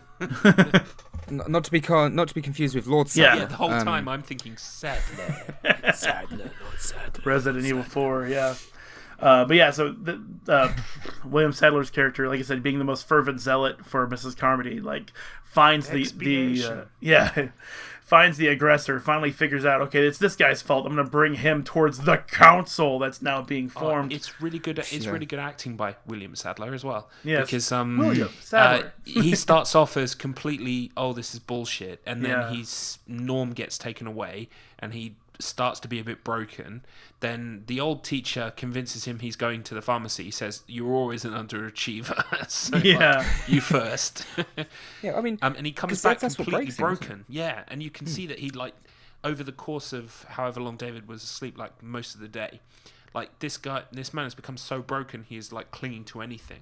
And it's so... I think it's, like, the fact that he becomes the most ardent supporter. I mean, you know when she says... after they stab the guy and he gets carried off and dropped out outside, Mrs. Carmody says, it will leave us alone tonight, and you can see this like smile across his face. Oh, it's creepy. Yeah. Yeah. He's like, I did good. Sure. Yeah. I overachieved for once in my life. Yeah.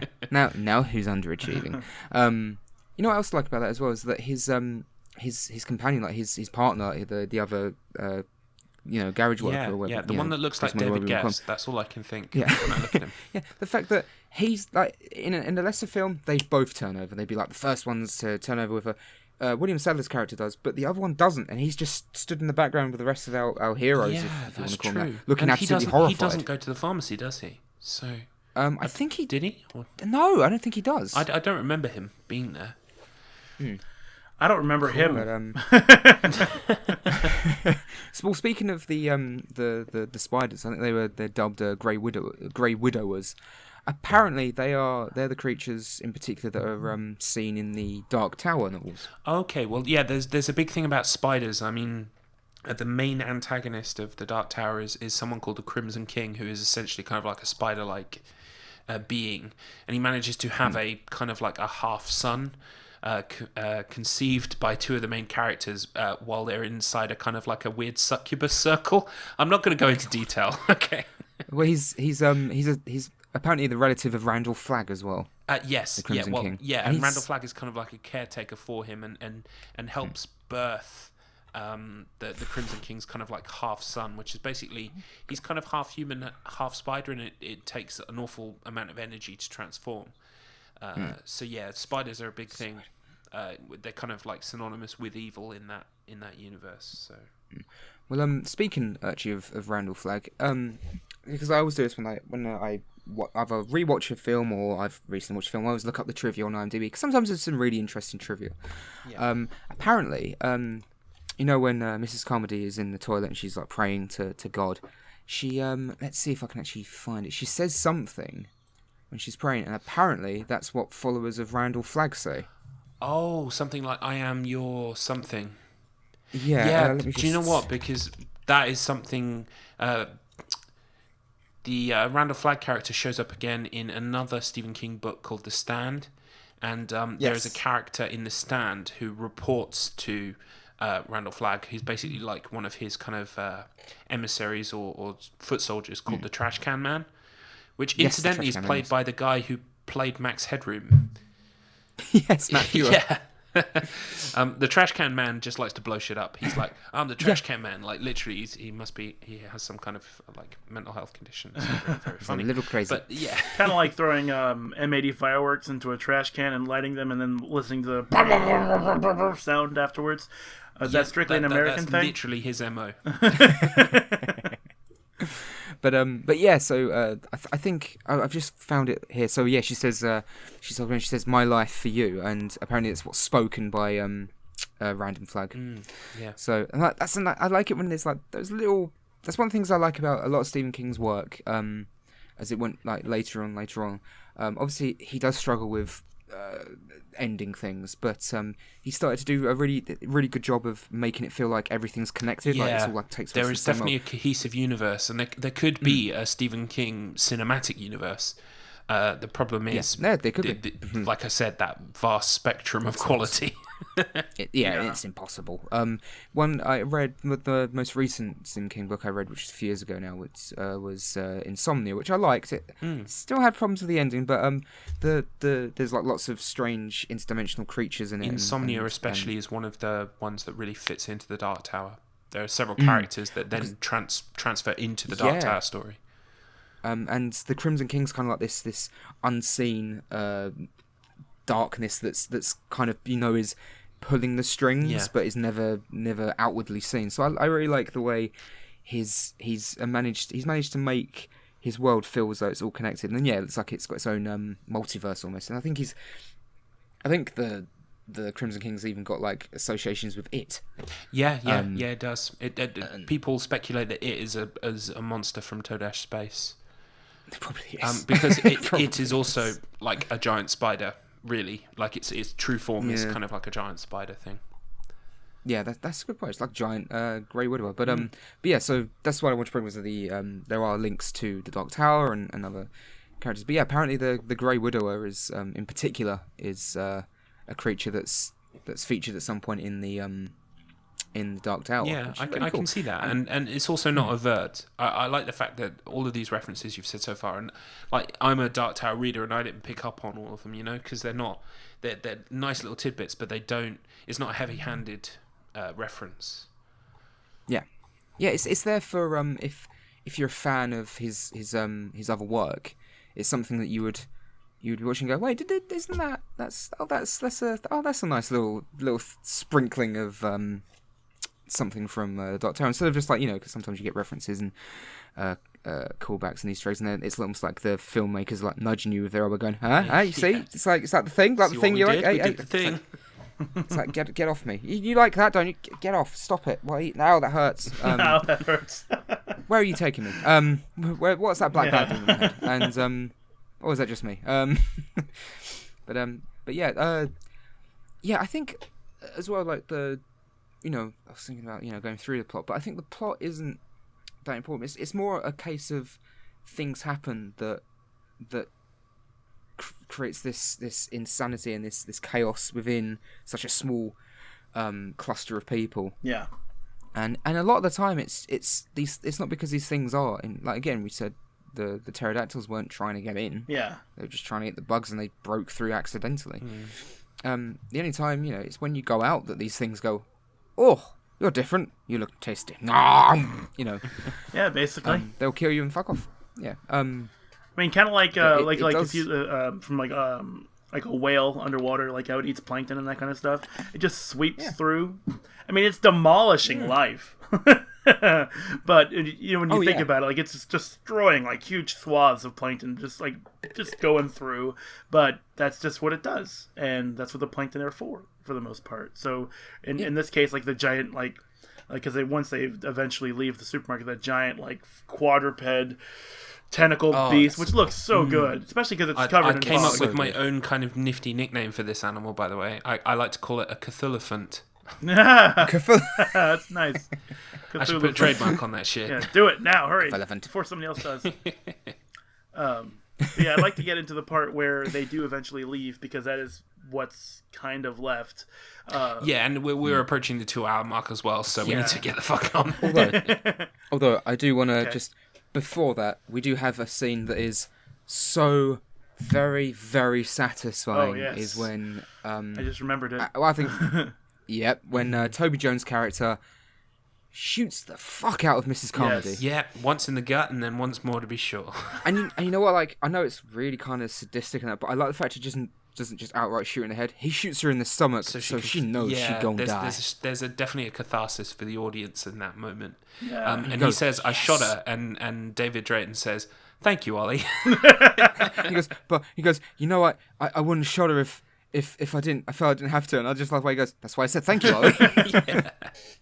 Yeah, that was a really good scene. I completely forgot about that, because like I was watching the movie in the background while I was playing Diablo 3, because I've seen the movie before. I just wanted to refresh myself. But I looked up, I saw that, I was like, yes! Yeah, and it is. You just go, because it's especially when she kills the private in the military, because it's not his fault. Yeah. Like, you feel so bad for him, because he's just a private. Yeah. He just gets told what to do. Yeah. I think she standing buys around. into her own hype too much. Yeah. But then she thinks, oh, and I am the vessel of God, and when Ollie shoots her in the stomach, and there's that moment of, oh fuck, I'm going to die now. Wait, but I'm supposed to And be... Pow! Bang! One in the head, one right in the Like, computer, you could... and Oh, everyone God. just goes, oh shit, Yeah. oh, and they all kind of disperse. It's like, yeah, fuck you guys. I'd have left the doors open. Fuck that. Oh, man. I was saying to my girlfriend, I was like, has he got a winch on that truck? And she says, well, why? I went, because I would drive that motherfucker back and pull those doors up. I was like, fuck those guys. They deserve it. Yeah. They deserve to die. Oh, man. But then it really breaks down and we lose, like 4 characters. Yeah, we in lose it. Ollie. It's Yeah. more There than- wasn't which enough sucks. space anyway. Like, the car they were all trying to fit into, I think there was like 8 people. And they were all He trying said to it would get fit into... 8, and there was 9 who went out. Because I counted, because I was thinking, oh, I'll keep a track. And so I thought, okay, maybe with a push, everyone could get in there. But when you actually see them drive off at the end, and it's just the 5 of them, you actually think, I don't know how you were going to get like 9 people in here. With one person But in then a it's lap, like, too. So technically 4 people in seats, and then Yeah. 1 person on somebody else. Yeah. So, yeah. But yeah, it really, really breaks down and poor Ollie. I mean, oh, Yeah. he's like, yeah, I did a good thing. I shot a thing. Oh, And fuck. he gets to the doesn't car die first well. and gets all the doors open, and he's got this smile on his face like, yeah, we're going to make it. Oh, this Yeah. sucks. And yeah, as soon as he smiles, you're like, oh, it's not good. He should don't smile. It's a horror movie. You're smiling. Ah, shit, you're dead. And he doesn't get a nice death either. He gets like pulled in half and eaten by like that giant praying mantis thing. Yeah. Two of the others, the other mechanic gets it, because he hurts his leg as they run Yeah, out. and then the cowboy and he- guy with the thick mustache. Yeah. Well, not cowboy, but was like, "No, he plays cowboys in not the him." movies. I was Like, looking okay. it up.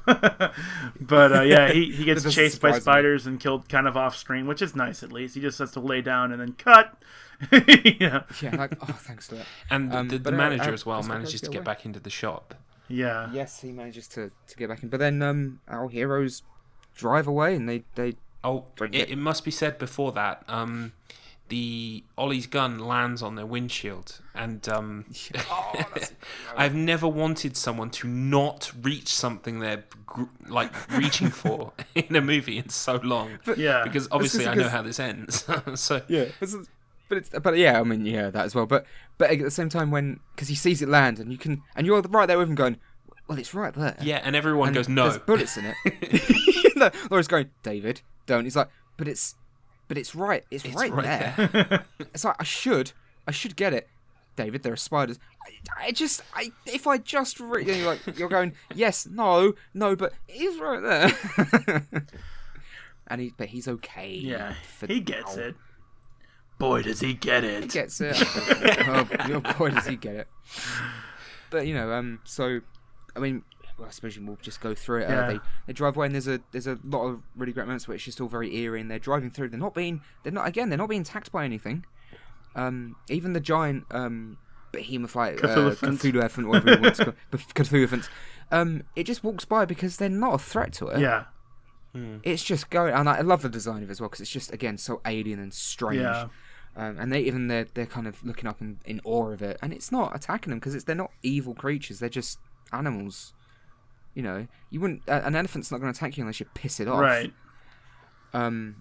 And yeah, so they say, and then obviously he has to go home first, and a callback to the fact that the wall was caved in. They find his wife all cocooned. Yeah. And Yeah.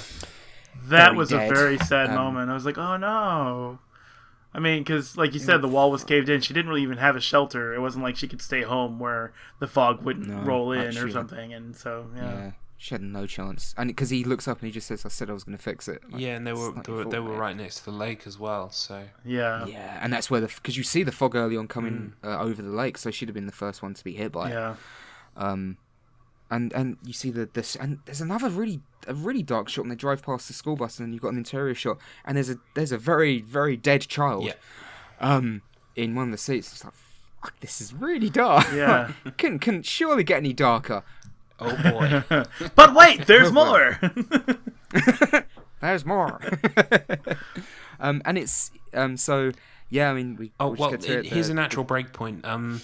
So the novella, yes, kind of, it does end differently. It ends at this point because our characters have managed to get away from the supermarket. It's pretty much the same characters. I think maybe the older man doesn't make it. It's just the lady school teacher.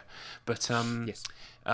They stop at a place and they kind of get a radio to work, and they hear a word on the radio saying, I think it's like Hartford or something, and it kind of gives them hope that they're and we've talked about this on the cast before, actually, when we talked about Silent Hill.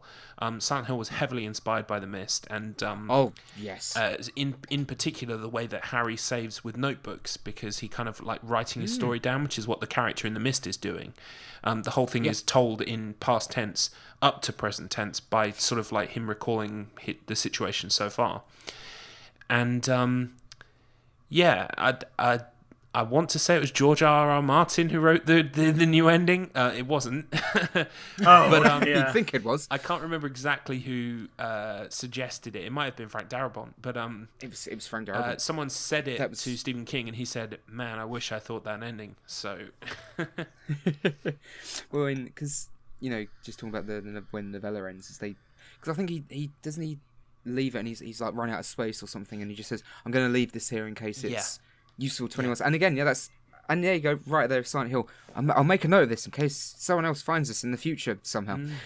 And even the use of the siren in Silent Hill. Yeah, and I'm pretty sure in the novella that's what I mean, obviously the pterodactyl monster. Yeah, it's all kind of comes from there. Yeah, so good old Stephen King. It's thanks to Stephen King we got Silent Hill. Yeah, and Half-Life. And yeah, because Half-Life, they were like, yeah, it's basically going to be The Mist. Yeah, Half-Life was heavily inspired by The Mist. Valve themselves admit. So much so, I'm reading the Wikipedia page, but apparently it was originally going to be called Quiver as a kind of like a nod to the Arrowhead project. Oh, yeah, which is cool because it's basically the same thing. That they fuck up. And it's a different perspective. You get the military side of it or the scientific side of it, as opposed to the supermarket side of it. Which you kind of get in Half-Life too. Yeah. Well, you were saying obviously the ending, like it was Frank Darabont's idea. Supposedly, I read somewhere that the budget was going to have a much higher budget, but the studio said you got to change the ending, and Frank Darabont went, "Fuck off. We have the ending, or I don't make the movie." So they went, "Well, we're not going to give you that much money."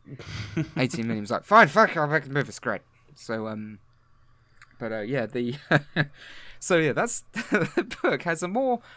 It's kind of borderline optimistic. Like you get an idea, like they're not, because they mention, I think in the book, well, we haven't got a lot of gasoline left. Yeah. It's like, but we've got somewhere, we've got some hope. Yeah, hope is the sort of the pivotal word there. They're kind of implying that there is hope. It's like the ending to the original Dawn of the Dead when they leave in the helicopter, and you're like, yeah, they got away. Well, where did they go?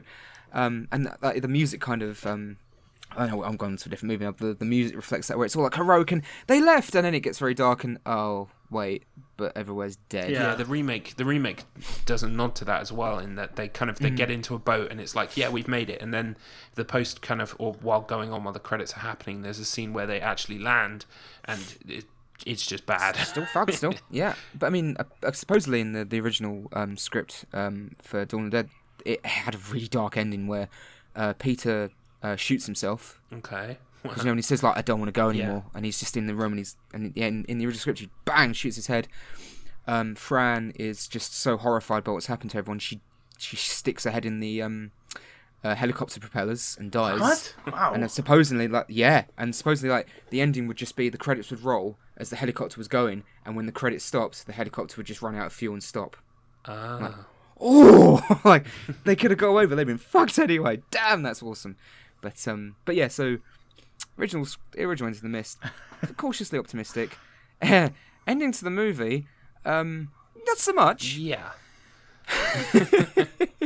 It is, again, watching it back, it is very, very strongly foreshadowed.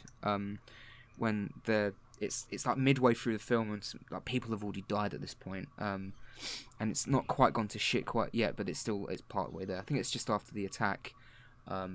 When the things crash through the windows and the woman drugs herself because she nearly got the kid. It's her. She blames herself that the kid nearly died. Yeah. Even though he fucking walked out on his own.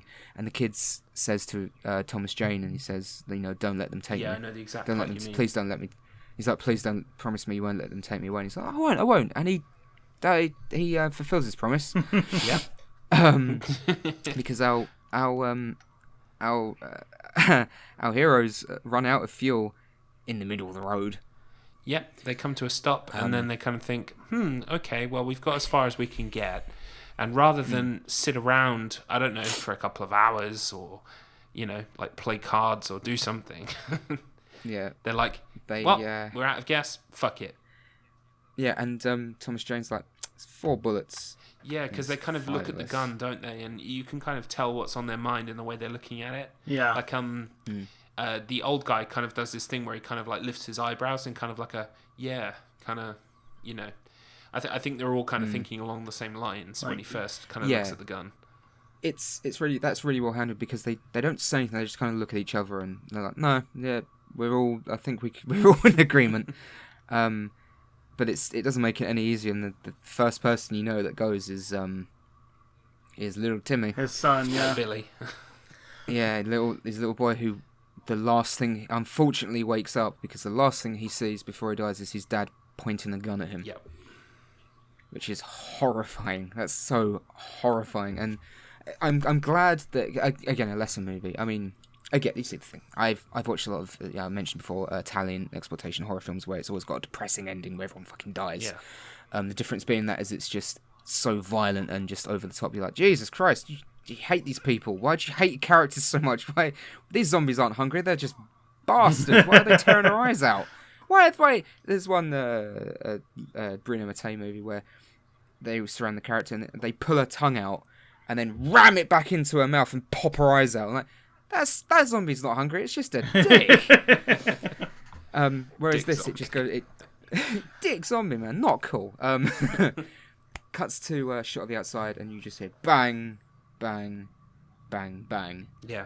And again, I made a great joke when me and Kitty were watching it. I was like, he's a damn good shot because he goes bang, bang, bang, bang. Like, damn, you are good shot. And then cuts back to interior and he is just fucking lost. He's screaming. It's horrible to watch. And he's got and again, it doesn't show them dead. Like, doesn't show the kid dead. Because you don't need to, they're dead. Yeah. It's more tasteful this way. Yeah, and he does one thing which I think I have a feeling like he may have Thomas might have just added just on the spot, did he puts the gun in his mouth and just keeps pulling the trigger as he's screaming with like so much anger and he's distraught, and it's so many emotions. Without going into too much detail, I feel like his performance in particular throughout the movie, first when Norm gets taken and he's freaking out because he's got his blood on him and he punches the other guy and he almost vomits, I just love the humanity where it's kind of like displayed where, you do kind of, when you're upset, you make noises, like weird ass noises from your throat, like you go, and weird whimpers and sobs, because, that's what happens. Real life isn't kind of like pretty like a movie, you do kind of warble and have snot bubbles coming out your nose and shit like that. Because like unless a film, he'd be going, "Oh God, no! Why, God, why?" and all melodramatic. Instead, he's just screaming. He starts punching the dashboard, and then when he gets out of the car, he does it like it's so natural and believable. Because it's like when you're angry at something, you just go, "Fuck, fucking get out of my fucking way," and you just kick it, and you just grunt. And I love when he gets out of the car and he you have a shot through the window looking at him, and you can clearly tell that the place where the camera is where his dead son is, and he's kind of looking directly at it, and then he like goes, "Come on," and starts banging the car. I'm like, I feel it. I think my main problem with the ending this time, because it is like the 5th or the 6th time, is that I'm just kind of starting to become desensitized to it. When I first watched it, it was heartbreaking. I was fully invested in the characters. I was also in a unique position where, I'd read the novella, but the novella, I remembered the novella ending, and this was carrying on, and I was like, okay, what the fuck, we're in uncharted territory here. So, it just hit me completely sideways, and I was properly depressed, serious kind of gut sick feeling for a couple of hours after watching the movie. And this time, obviously, it wasn't. I was joking with my wife, saying, "Look, if he had 4 bullets, he could probably have lined 2 of their heads up or something." Oh, I made a reference to Red Dwarf when we were watching it, like when they're staring at the ball, and it's when he goes, "We've only got 4 bullets," and then I turned around to my girlfriend and said, "Well, maybe if we just put our heads together, the bullet will go down a line." But I'm gonna actually that, because I just saw a video, and of course it's a different kind of gun, perhaps. Well, actually, no. The gun they used was a bigger caliber revolver, so maybe not. What they had was in this movie they had like a 32 special. It looked like stub nose. It's a very popular target shooting gun because it's very reliable, easy to reload.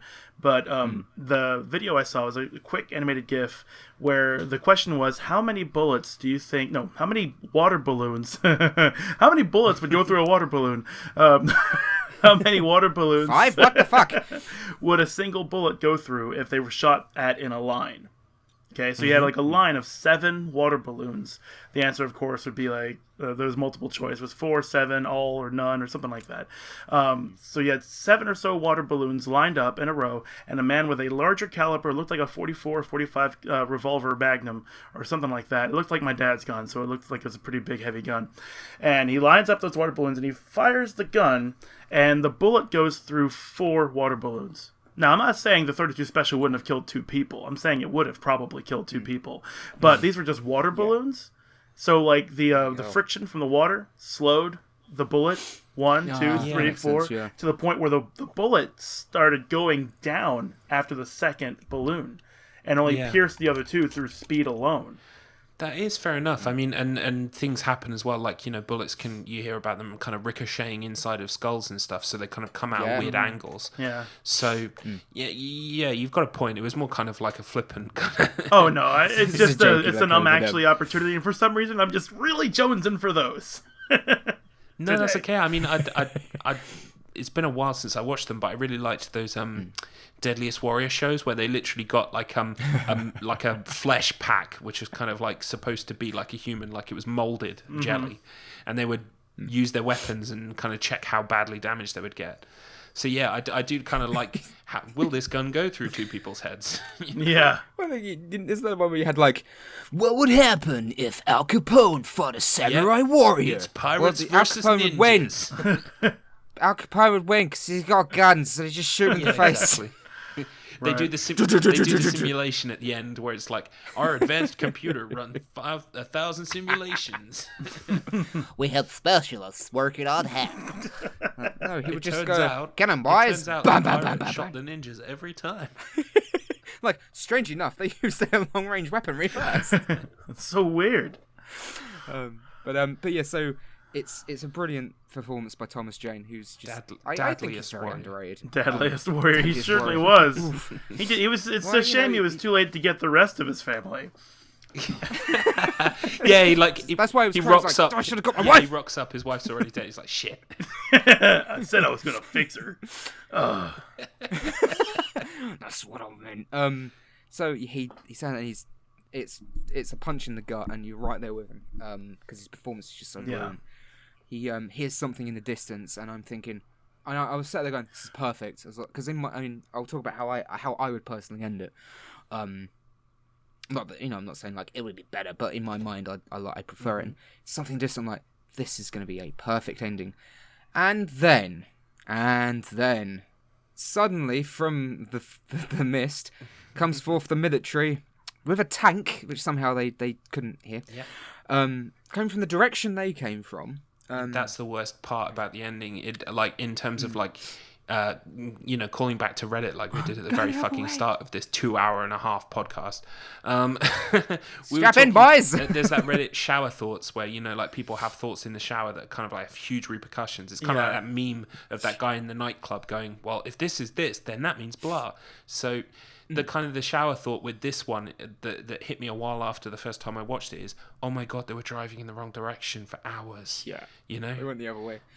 But so the military comes out of the mist. Everyone is okay. They're like flamethrowers and all that shit. And I was like, oh, that's such a punch. Oh, and then a shot that it still kind of bugs me. On the shot, a truck goes past with survivors on it, and one of them is the woman with kids at home. I'm gonna call her Carol. I've called her Carol the whole time. And they go past, and she. And my girlfriend thinks it was just mine, but I don't know, maybe it was. She kind of shoots him this look. It's this kind of judgmental look, isn't it? It's kind of like if you'd help me. Yeah, and I'm just like, fuck you, movie. And the first time I saw it, I went, fuck you, movie.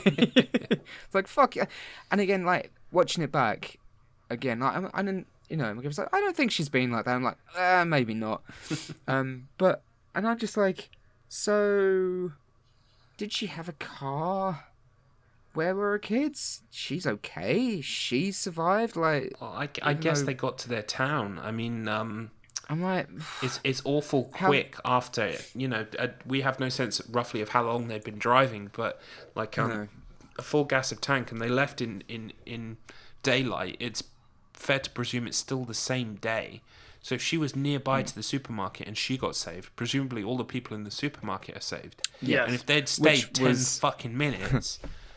Which was apparently the original ending, was it would go past and everyone from the supermarket was in the truck. That would be just balls. Which I'm like, oh, no, because, then I think it works that they're not there because those people didn't deserve saving. No. Because they went, they did so many horrible things. I know it was a horrible situation, but they did horrible things. And apparently, her character was supposed to die. But Frank Darabont was like, man, she had a good performance. Let's make her survive at the end. Like, that's not a good reason. It's kind of a glimpse into Carol's like survivor nature. Season 1 Carol, a wimp. she Season 7 she's firing RPGs and and then goes back to being all like morbid. And, oh, I'm a monster. I'm like, oh, would you shut up? But because she keeps doing awesome things and then just goes all mopey. It's very frustrating. But and then I was thinking about it, so I'm like, first time I was like, fuck you, and then the mist clears and they're like cleaning stuff up and he's just fucking distraught and he screaming falls to his at this knees, point, which oh my god, yeah, it's perfectly natural reaction it's to like, that. oh, and the military, someone's coming like, that you can't hear them, but they're probably, are you okay, sir? And he's going, ah!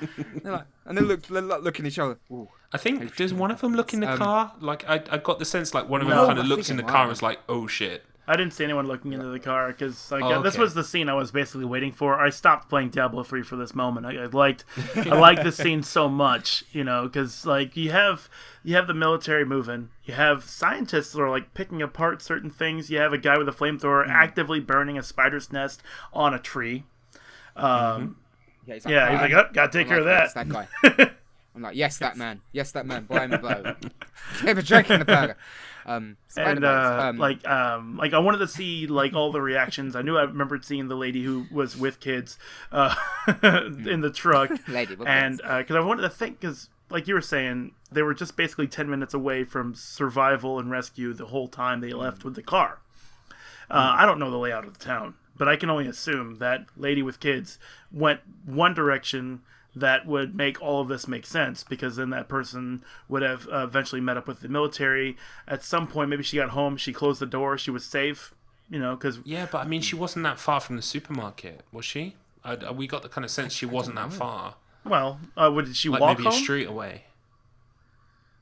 Did she walk home, or was she driving home? I don't remember. Oh, she probably drove, but I'd imagine she then stayed put. So, I mean, yeah. I don't know. Maybe she wasn't that far away then. Well, I mean, because like we already have the situation where the guys in the car, the survivors, were in the car and unmolested by the aliens and stuff. So I'm assuming that like pretty much if the fog isn't touching you, you're kind of okay, sort of. And maybe she got in her car, she drove home, and just made the quick sprint to her house, shut the door, and then the military at some point. No, I get that. That's fine. I'm just saying. I think she lives fairly close by, so that means if she got saved somehow, then I don't see how the supermarket people couldn't be. Oh, I'm pretty sure they did. Yeah. Like in my theory crafting here, the survivors left, and then like 10 minutes later, the military showed up. Yeah. And then they just sort of went from there and sort of going down the road, and like the survivors were also going down the road. Can't go fast because you can barely see anything, so they just sort of trudged about 10 minutes apart the entire time. Maybe more like 15, so it took about 5 minutes for them to go, let's shoot ourselves. I want to see that guy with the flamethrower up against the Cthulhu. Yeah. Yeah, the guy. That's what I want to see. He's my hero. He's torching giant spiders' nests. He's my hero. Because the first time I ever saw it, I was like, I hated the ending.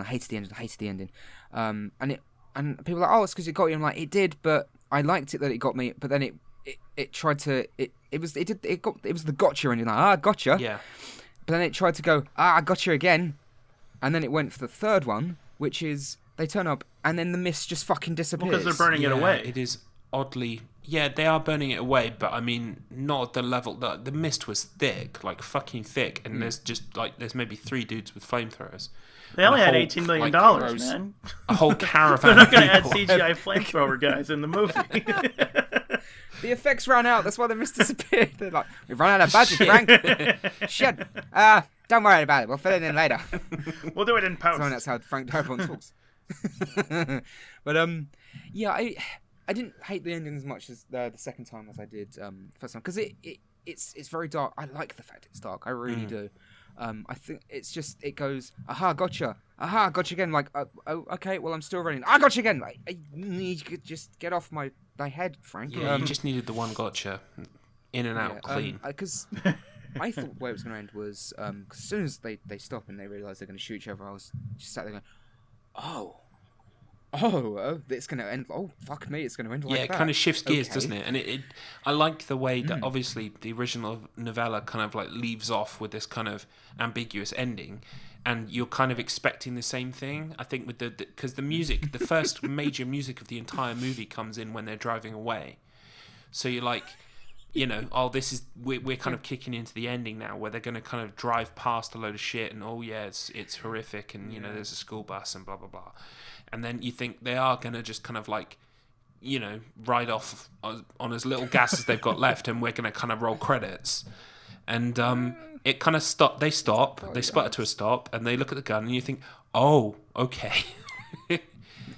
I think if I've got one criticism, is that they come to that conclusion very quickly. That's what I mean. I mean, should we just shoot ourselves? I think if you came to a conclusion, all right. So let's put ourselves in. Let's think tank this out.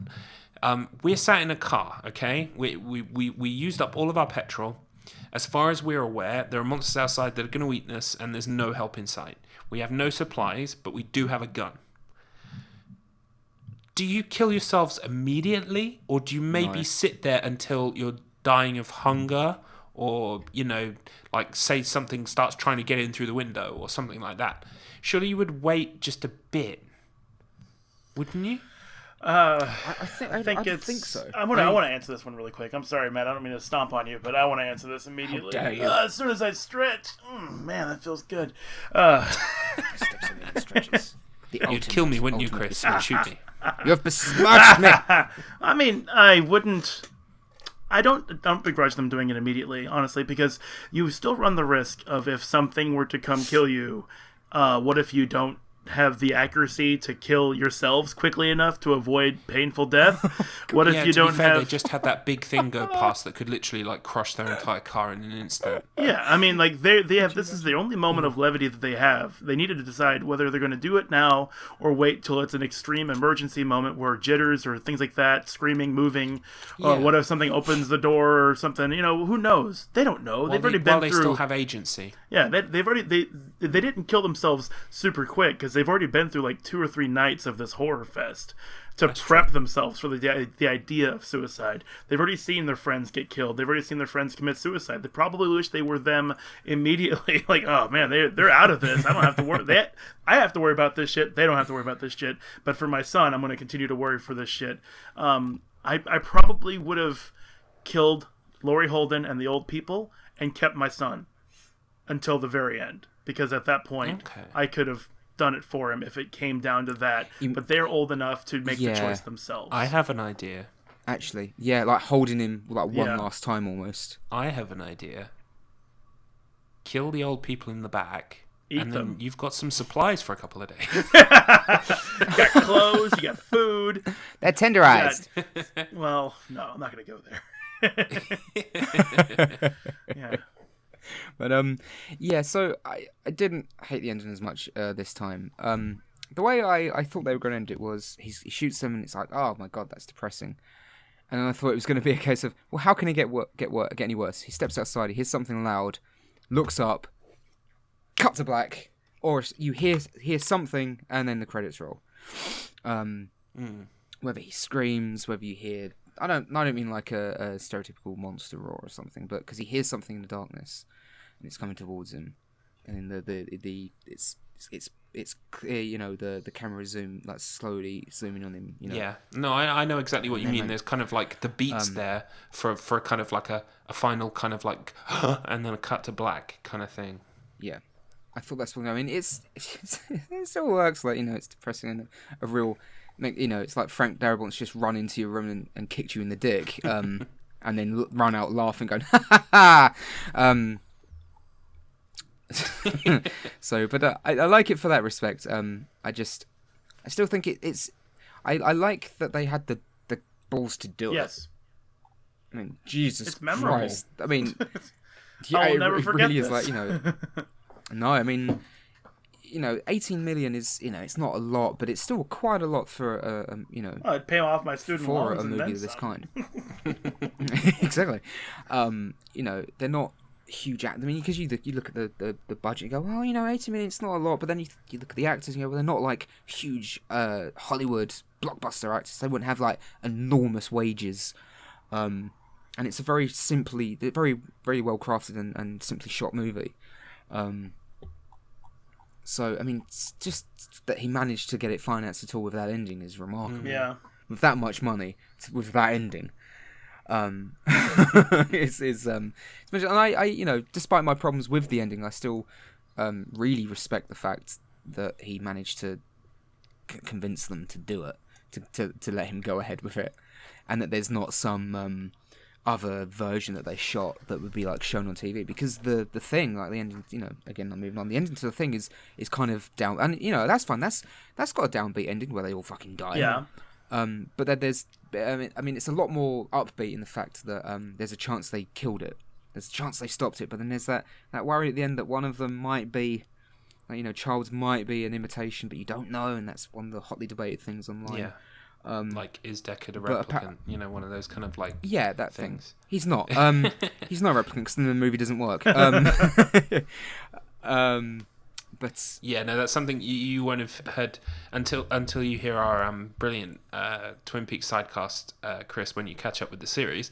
But we've been saying on that there's a tendency for fans to read into things like a ludicrous detail when sometimes a cigar is a cigar and it doesn't mean anything. So yeah, I'm glad this movie didn't end with that sort of like, is it the military? Is it a monster? You know, at least they've kind of got the balls. Like they say in the movie, you know, you've got brass balls. I've got to hand it to Frank Darabont that not only did he fight for this ending, but then he was also fighting to get it in black and white. It's like, yeah, it's like, dude, no one to quit. Yeah. I mean, to be fair, if they released it in black and white, I mean, I will do want to watch it, the black and white version at some point. But if he did that, that film would not have made any fucking money. It's too niche, especially with that budget. It's too niche. But what I was saying about The Thing is that there's notoriously another ending they shot for that the studio's like, no, you have to have a good ending as well. So there's a version where it cuts to like later and MacReady is in a military base. He's been rescued and they're like testing his blood and he's clear. And it's never been shown because I think even the studio went, okay, yeah, that is quite shit. That doesn't work. It was filmed, but it's never been released on any kind of DVD or VHS. That scene is in The Thing? The Thing, Okay. yeah. Shot for The Thing. Yeah. Where they're like, oh, MacReady survived and he's clear, and it's like, don't give us that ending. The other ending's fine, because even if they freeze to death and one of them isn't an imitation, that means they win. It's a fine ending. They win. They stop it.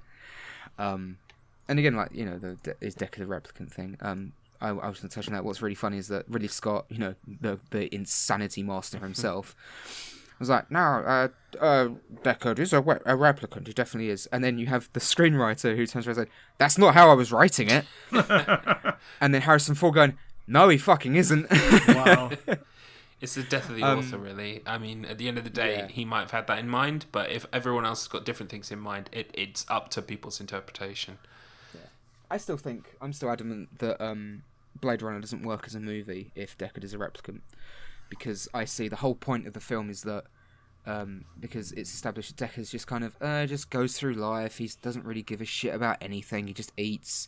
He just wants to be left alone, eat noodles. Doesn't really give a crap about anything. He's got a crap apartment. He's just kind of almost robotic in the sense that he just hunts these machines down because he's a Blade Runner, and the replicants, these imitation humans, have more humanity and respect and admire and love life so much, and they want to hold on to it, and that's the whole point of the movie, is that these machines respect may arguably and more live life to the fullest. than humans. Are more human than the personal person's hunting them. And that's the point at the end when he saves, when, you know, Roy Batty saves Deckard, and he's talking to him. He's telling him all these things he's seen. Yeah, it's a beautiful moment. It's my favourite moment of the movie. Really. And Deckard is sat there going, "Oh fuck," and he has like this moment of realization. I eat noodles. And by the end, he's changed. Yeah, all I do is eat noodles, and he's absolutely right. And it's more optimistic. Whereas really Scott's like, "Wouldn't it be cool if he's a replicant all along?" Like, no, it's stupid and cliched, and it's like a child wrote it. Who is this? Paul W.S. Anderson? Whoever that is. All right, damn it. But Yeah, we any other thoughts on the phone? ending? Because we've got to wrap this up. I think we've talked out everything about phone? Blade Runner that we need to talk about. So, Fuck you, Ridley Scott. Stop ruining my movies. Tom, isn't it your turn? It is. Yes. And let's pick a happy ending one. I was joking with Chris before the cast. I was saying that I had what I want next kind of in mind, and I was thinking of something sort of ghosty.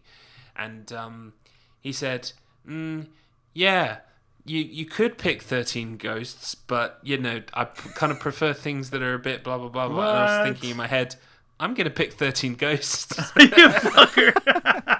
Not because you said that. I'd already decided I was going to pick 13 ghosts. Are you serious? Oh, I was thinking that when I said that, too. I was like, what if it's 13? It can't be. We've been watching Twin Peaks, and in this latest season of Twin Peaks, the guy who plays Shaggy, Matthew Lillard is his name. Matthew Lillard. He's a beast of a man. Cool guy. He's lovely. I follow him on Instagram. Really cool guy. He is brilliant in that movie. It's got TV's Monk, Tony Shalhoub.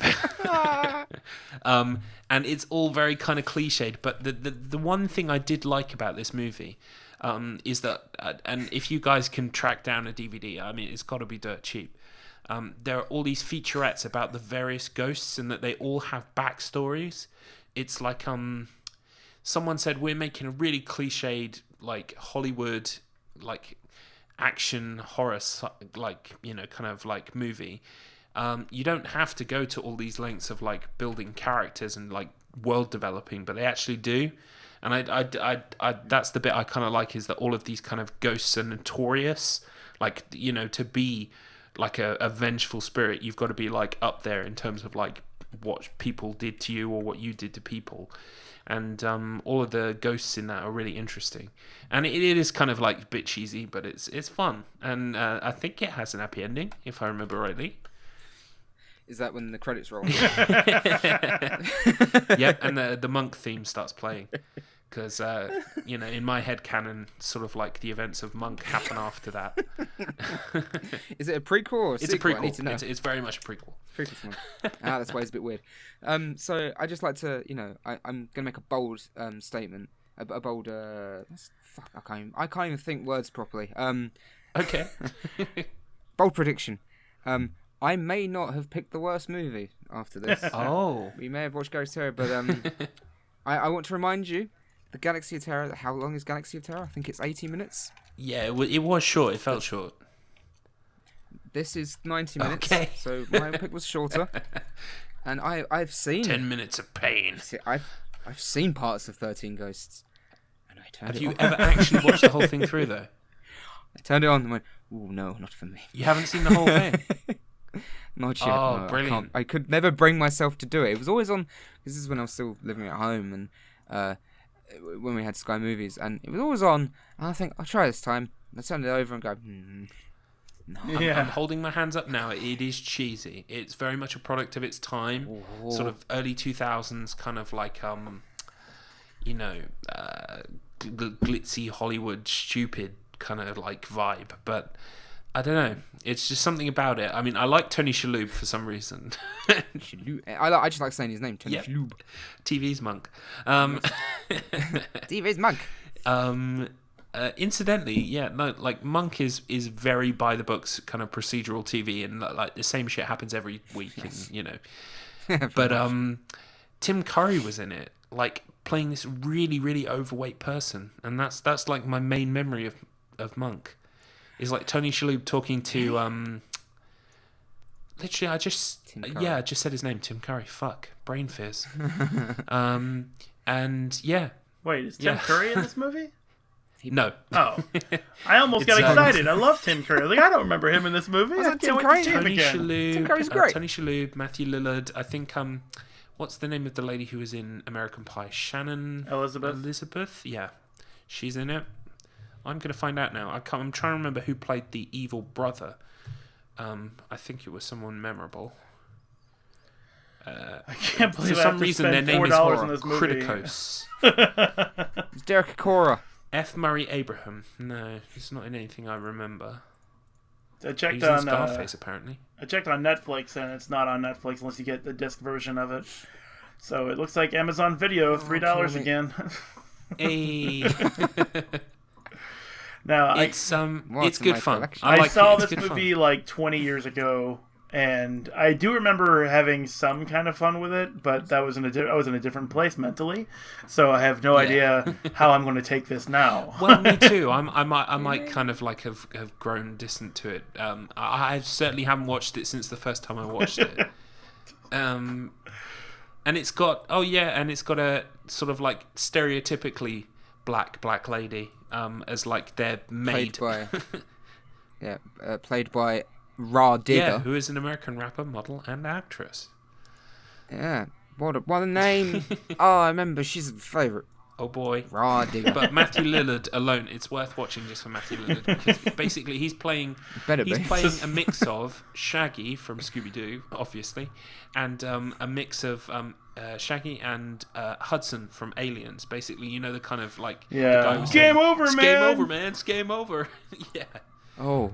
His character basically is some kind of like psychological like paranormal expert, and he knows that they're fucked the second the door's shut and the house begins to like move. So he's like, we're screwed. We are so fucked. So Zoinks! Zoinks, Scoob! Zoinks. Oh god, it costs a lot of money. Yeah. For 2001, it cost 42 million. 13 Ghosts. $42 million in 2001. Yeah, but it still broke even at box office and then some. Good lord. But they didn't make a sequel. Directed by the guy... Oh god. Oh man. Oh god. Directed by It was Steve directed Beck. by Ghost Ship. the Yep. My favourite movie.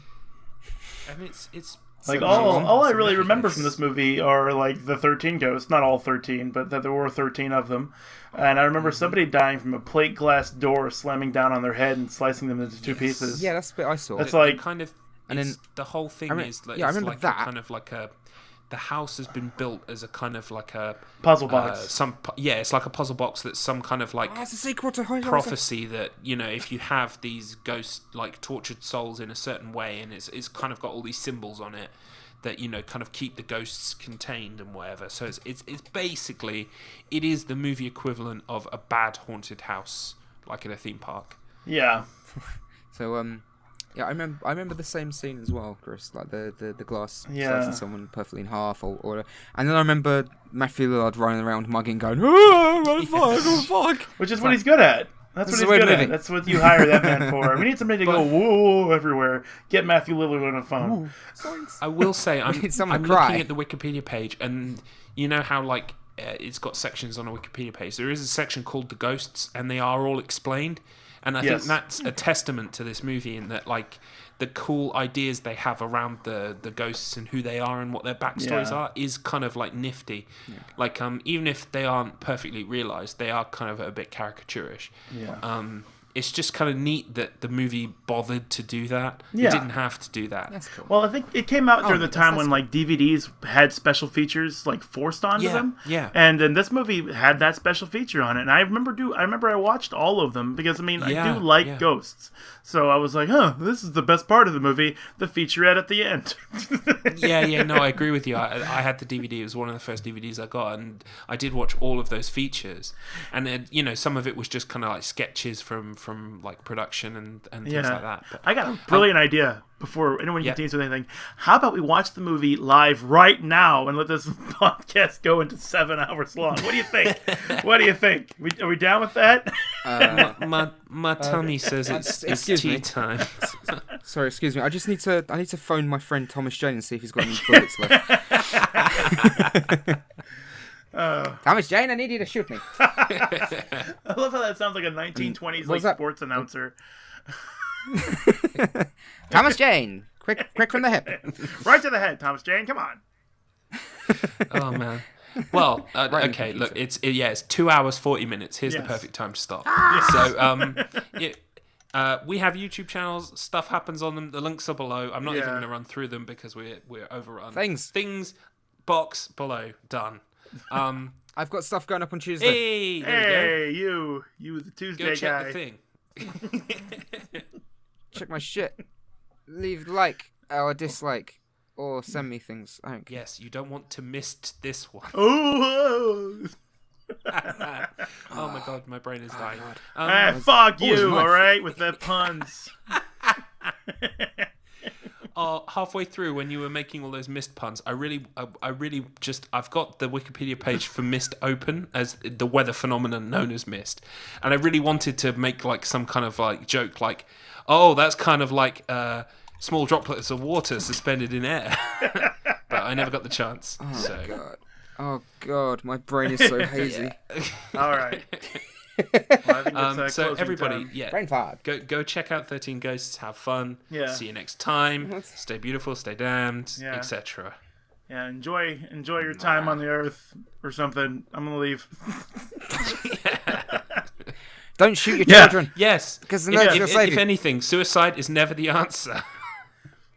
What have we learnt, Thomas Jane? Took the easy way out. Thomas What a Jane coward. is the Punisher. The Punisher. He was great as the Punisher. I loved him. I loved a every weird sequel to second The of the Punisher. I thought it was awesome.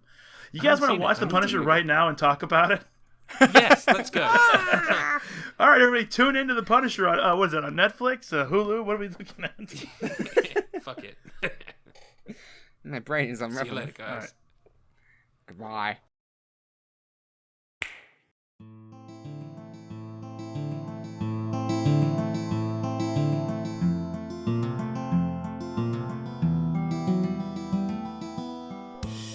This episode of Spoilers of the Damned was hosted by Axton10_61, Madcus Finch, and Garlips.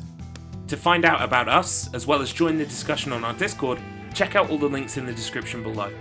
Please feel free to leave a review or rate us on your podcast app of choice.